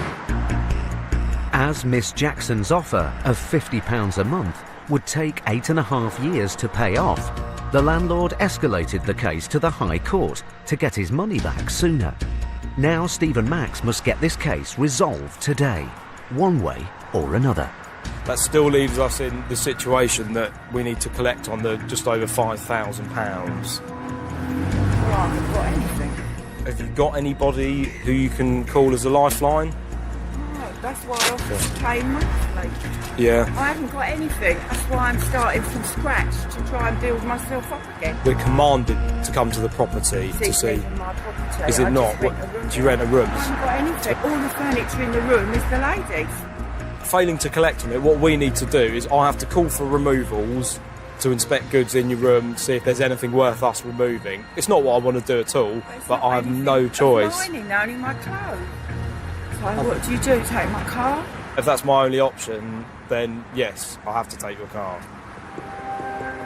With no means to pay and no assets in the house, the agents have no option but to seize Miss Jackson's car. So what do I do now? I'll probably call your employer to say that you won't be making it to work on time. My hands are tied in the matter. No one I can get £5,000 off. No. Nobody I know. I bring home £1,100 a month. Yeah. Working 5 days a week. Yeah. I'm sorry, but... No, don't be silly. You don't have to say sorry to me. That's all right. All I did was give up my flat and my job to come to London and nurse my father who couldn't. It was either that or put him in a home to die, and I weren't doing that. That's awful. Absolutely and I awful. nursed him until he died, and he lived in a retirement flat. Okay. Once he died, we had to sell the flat and split the money with my sisters, and it wasn't a lot. And then I rented a house for a year, and then I couldn't afford to pay it, and this is what's happened. I really do understand what you're saying. Sorry, Frankie. That is absolutely awful. And I've got nothing. And now I rent a room, and now I haven't even going to have a car. Thank you very much. It is hard some days, because some cases where you know that someone is genuine and they don't actually have anything, and the only thing they have is their tiny little car, which means the world to them, but to the claimant it's just money. So sometimes it's really hard, but at the end of the day we're still commanded to collect the money. It's clear that since her father's illness, Frankie has fallen on hard times. But now it's not only her car she's worried about losing. If the woman I rent this house comes down and sees this, I'm not even going to have anywhere to live. That's ridiculous. We can move the vehicle to somewhere where she won't see the recovery. I don't want her to know anything. Okay, we'll move the vehicle. The agents allow Frankie to move her car away from the driveway. But before they call recovery, Max asks her one more time whether she can raise any funds. There is no way that you can sort this out without us. But not is there? today. What way is that? Well, the only way I can do it is ask my boss or ask my ex, but I can't do it like right now because my brain is just... You know what? I can see that you're shaky, and I understand. I'm sorry, I don't know whether I'm coming or going. That's all right. Don't panic. Take a deep breath and refocus. Have you got a couple of grand in savings? I had. What do you have in savings, Frankie? £2. Have you got any other assets? Not anything. Jewellery, watches? I'm not one of them people. I just live a simple life. I've never earned the money. We're just normal people that just go to work and live on your wages. We just come from a normal working class loving family. And this is just the worst thing ever. So I'm going to have no car now. I've got nothing, not even on my own bed. I just can't take no more. All I did was look after Dad. Right now I just feel like running away. I can tell it's a very stressful situation. When somebody's emotional, it does have a knock-on effect on us, because we can see the situation they're in and how they are, and we still have to try and get through the job. She was a genuine, honest, hard-working person who just had a hard time. Max and Steve have now been at the property for an hour.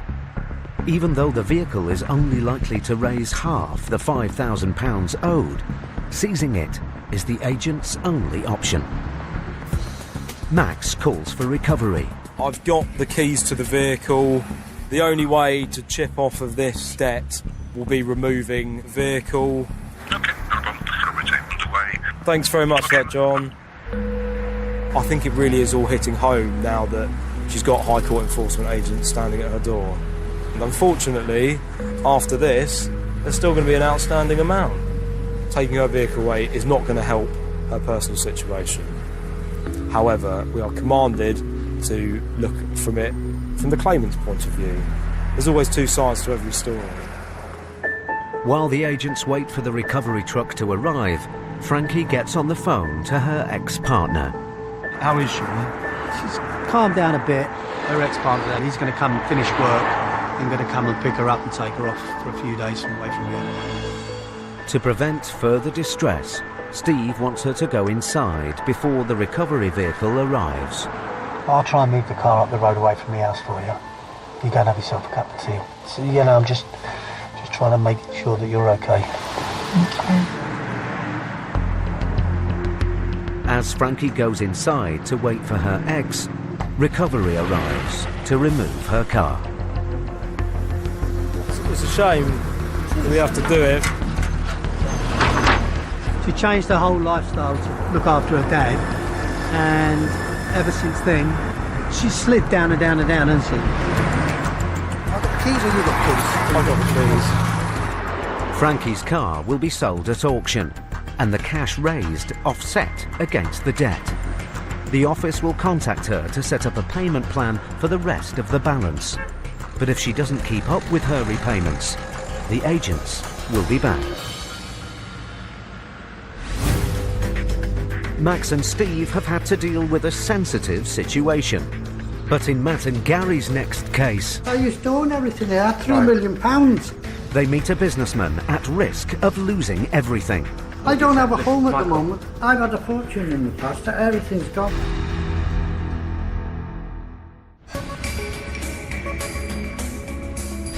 Across the UK, people living in rural communities are struggling to make ends meet.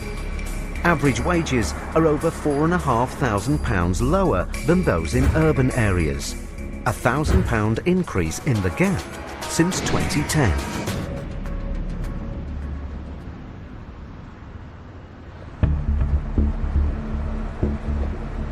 Matt Highway and Gary Ball are now in Wrexham, North Wales, on their way to a farm to collect over £6,000 owed to an engineering consultancy firm by builder and property developer Michael Brownrigg. Yeah, we're off to see Mr. Michael Brownrigg, and he owes £6,611.51. As the agents drive into the property, they meet a vehicle coming the other way. This might be him, could be.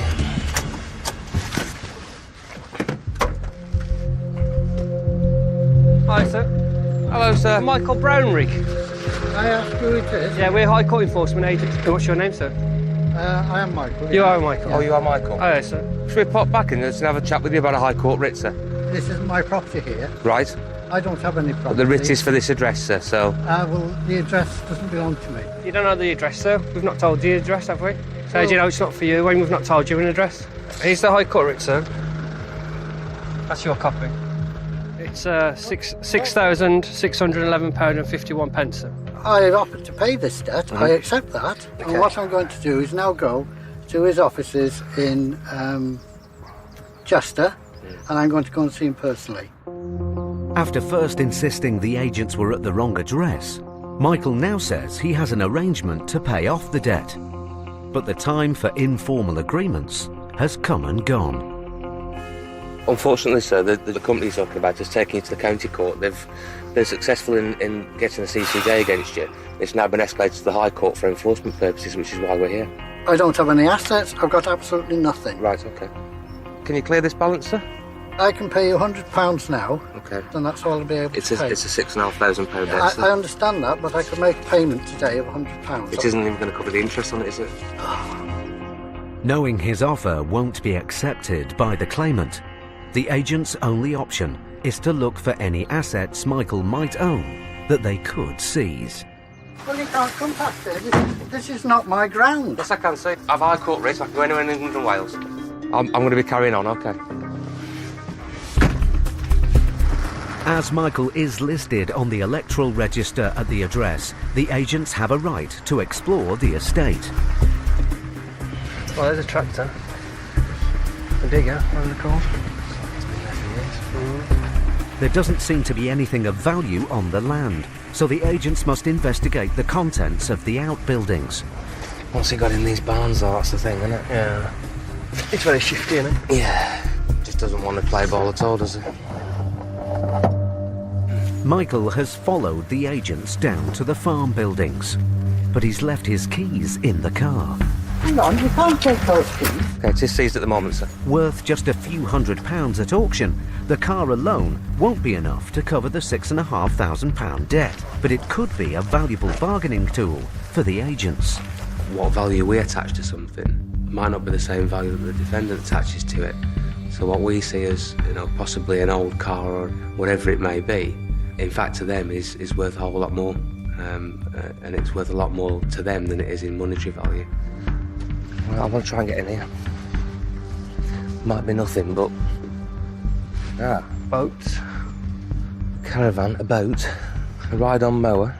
This belongs to Worthing Welsh Water. After claiming the agents were at the wrong address, Michael now says that the barn and its contents belong to a water business, Worthingbury Welsh Water, and that they're nothing to do with him. Matt and Gary turn detective.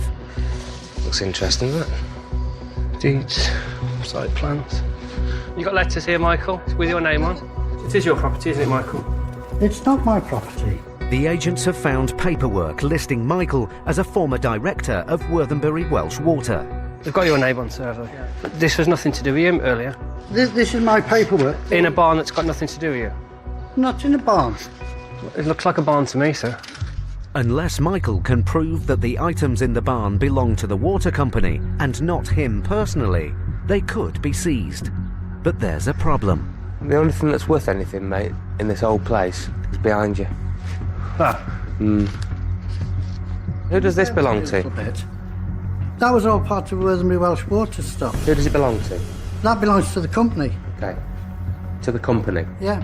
Can he prove it? Because at this point in time, as far as seizable assets go, that's going to be what we're going to be seizing, I think. Without proof that the water company owns the boat, the agents could seize it. But the situation is clearly beginning to take its toll. I'm in a bit of a state at the moment. I'm in shock. You just have to excuse me and bear with me. Okay. What can you pay off this debt today, sir? All I've got is £100. Right. I had not only this one debt, I've got a court order for 80,000. I've got, I think it's 13.5 acres left on this site. Being took off me by the bank. The bank has repossessed it. Right. I used to own everything here, £3 million. I've had a fortune in the past. Everything's gone when the recession came. It seems that Michael used to own a large percentage of the estate, a former farm, and invested thousands here in property development. But hard times have forced him to sell up. And now what little land he has left has been taken into receivership to pay off an additional £80,000 debt. I understand what you said. Listen, Michael, I understand what you're saying, but you also have to understand our job, okay? I understand that. Despite Michael's situation, the agents must get this case resolved. And their only option now is to seize the boat. But then, another man arrives at the barn. Is this gentleman looking for you? Oh, here he is. Well, to explain who we are, sir, my name's Mr. Tyler, I'm a High Court enforcement agent. The man is a property developer. He's interested in buying Michael's land and has come to view it. While Michael takes him to see the land, Gary and Matt check for any other assets they could seize. We've got 2 old boats, a strip caravan. It's a strange one, isn't it? I think that barn that we've been in is probably the only bit of the farm that he's actually got left.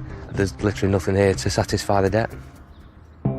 10 minutes later, Michael returns to the barn with some surprising news. The man has offered to buy the land. My sale's definitely going to go through now. He's paying 90,000 for it. I think the bank's owed about 80. There's 10 left over. By the time they take the fees out, there's enough there to pay. And that's it sorted. It's a promising development for the agents. But they will still need an immediate down payment and some guarantees on the deal before they can walk away. So what we need to do is solve this for today, don't we? Well, I can offer to pay £100 today. I know you keep saying that, Michael, but that £100 isn't going to be enough, is it? I've already borrowed as much as I can. Right. Off family and everything. I'm in a hell of a state.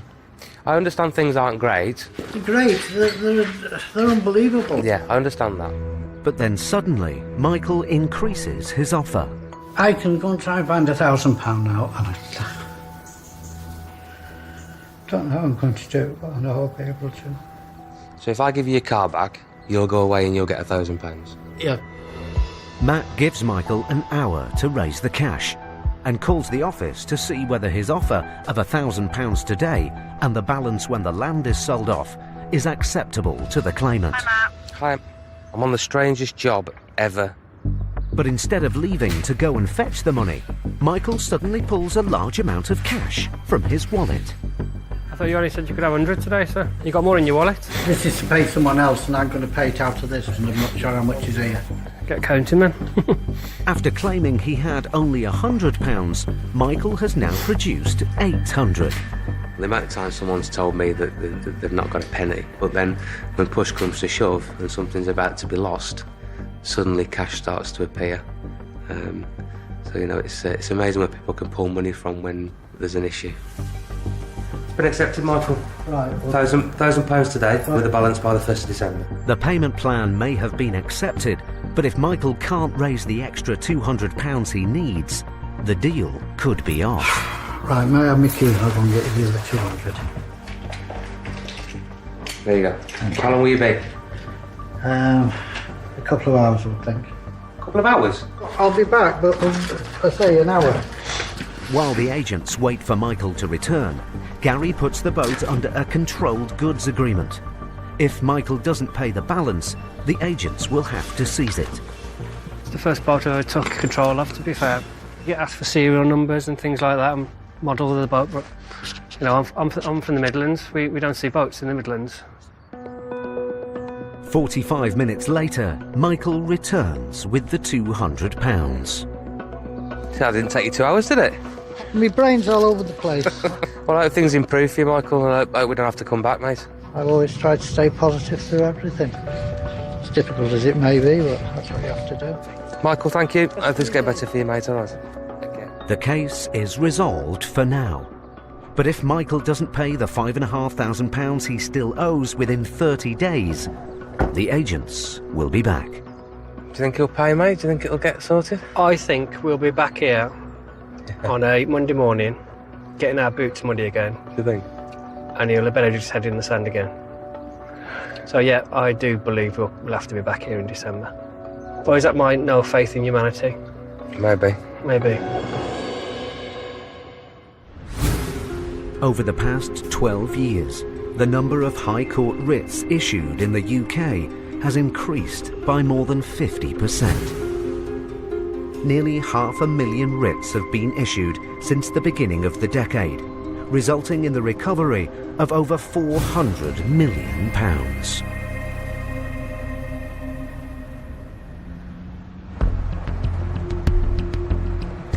Steve Pinner and Max Caraher are back on the road, this time in Romford, Essex, on a very unusual case. We're off to see the Mayor and Burgesses of the London Borough of Havering in the Town Hall. We're looking to collect £12,413.94. I don't think they're going to be pleased to see us. The council were taken to court by a private landlord over damages to a property made by a benefit tenant. The council appealed but lost, and now the agents are here to collect the full amount plus court costs. There is a car park at the end. Pay and display. What's the chances of them putting a parking ticket on us today?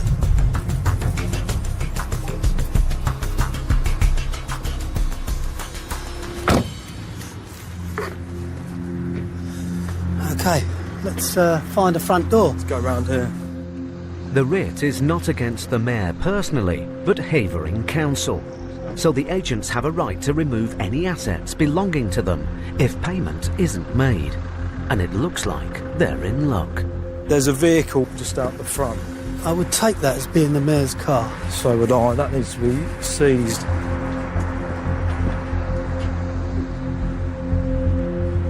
Hello, Miss. High Court Enforcement Agents. We are here to see the Mayor. The Mayor? Yes. All right, hold on a moment. Thank you very much.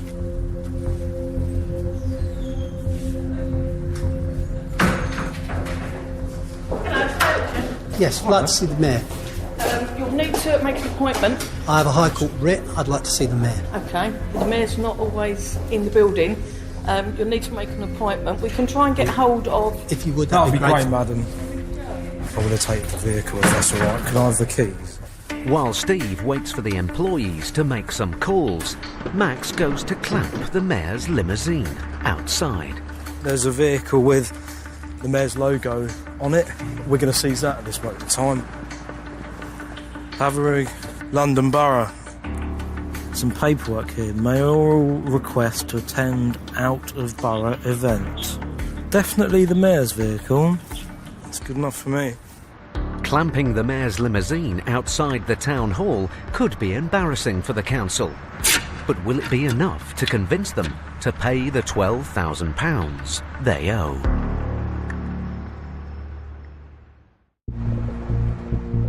High Court enforcement agents Max Caraher and Steve Pinner were at Romford Town Hall, Essex, to collect more than £12,000 owed by the London Borough of Havering to a private landlord.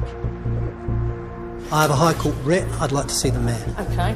Max clamped the mayor's official limousine in the hope the threat of seizing it would prompt payment. Havery, London Borough. It's good enough for me. Now, a council official is trying to work out who the agents need to talk to get the matter resolved. I need information from you. I can then go and get the right legal team. So if you can tell me what it's for. Okay, it's not the mayor in person. No. It's the mayor and burgesses of Havering. Okay. Can I give you that? You can hold of that. I will have to lock that door, but you can get that way. I'm literally going to be. I trust you. That's the thing. Yeah. Also, I don't look like I can run out.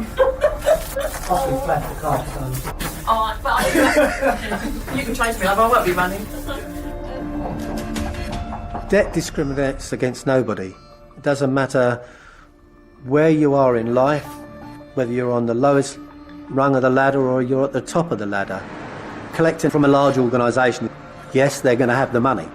The downside is it's finding the person to sign the cheque or pay the bill, because someone will want a piece of paper to say that they can pay it. Someone will want a signature to say that, yes, that's okay, the money can go. So that's the difficulty of it.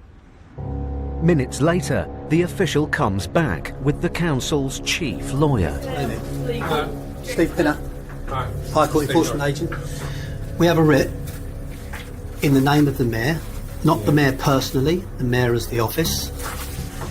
The amount outstanding is £12,413.94p. All right. And we are looking to collect that. Now? Yes. All right. The trouble is, it doesn't really tell us what it relates to. We wouldn't have information about that. We're simply the enforcement. Do you mind if I make a few inquiries? Because I've got no idea what this relates to. Obviously, we're not going to pay you for something we don't know anything about.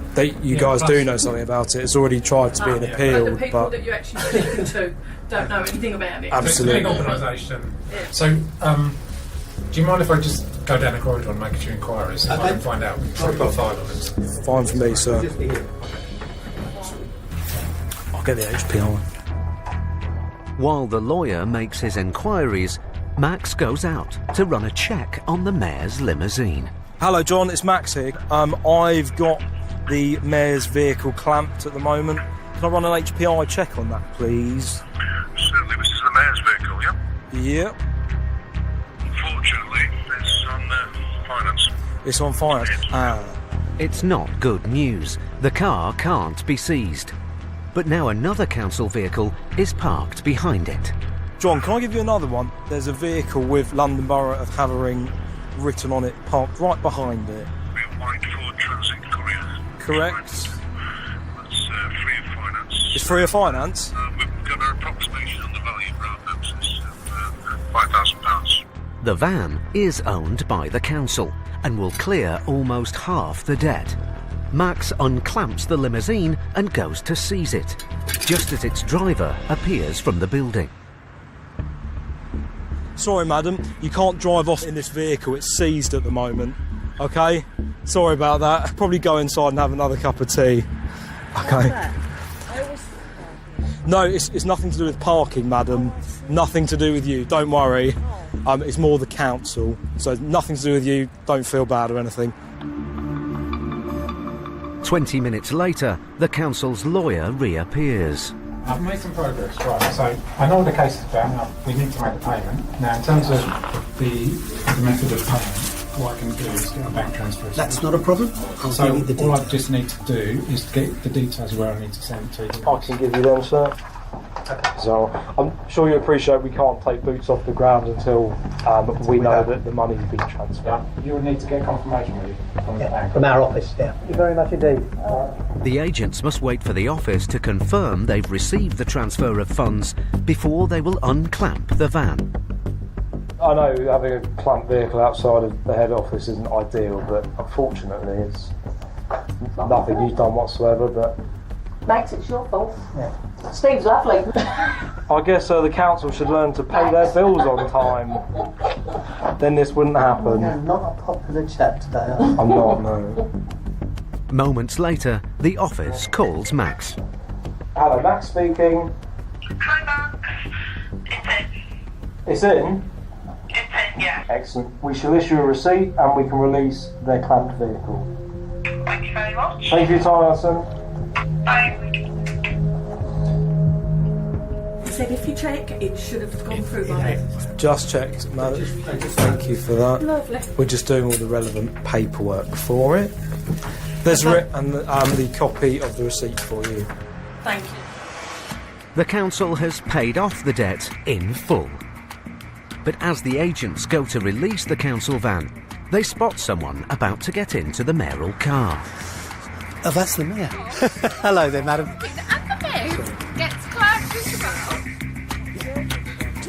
It's obviously an oversight somewhere along the line. How embarrassing. It's now been dealt with. We're chairing a meeting for Citizens Advice Bureau. Come down and you've got the crowd. I hope we haven't ruined your day. You have. You've made me really late for the next I do apologise. You have, and I'm finished now for the day. Take care. It's all been done, sorted, and that's the end of it. Photograph of it. No, I didn't actually. Oh. Take care. Thank you Bye-bye. for your time. Take care. Funny how she shows up, just as it's all dealt with. It's been a successful job for the agents, but they're just about to find out it's not only the council who need to pay their way. Just nicked you. Oh, he ain't, has he? Oh, he hasn't. Oh! Unbelievable. Hello, sir. Hello, sir. You've just given us a parking ticket. Yes, I did, sir. Unfortunately. We're here with a High Court writ. I've been called here saying check around for vehicles that apparently been parked here without paying the pay and display. Okay. I came around, checked. This is the only vehicle that I found. Unfortunately, everybody has to pay a ticket. Okay, that's not a problem. I got a parking ticket at the end of that, and I suppose that's karma, really. So, yeah, you win some, you lose some.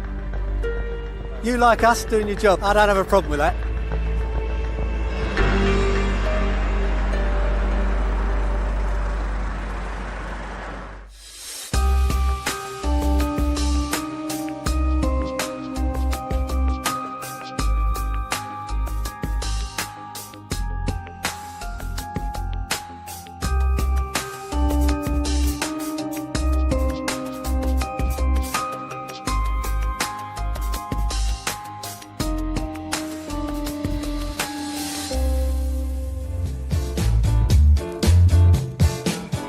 Two more families from either end of the wealth divide swap lives for 7 days. The result is Rich House, Poor House, new tomorrow at 9. Next, though, trust issues destroyed one couple, but could a night of plain honest talk and help build them back up again? It's new One Night with My Ex.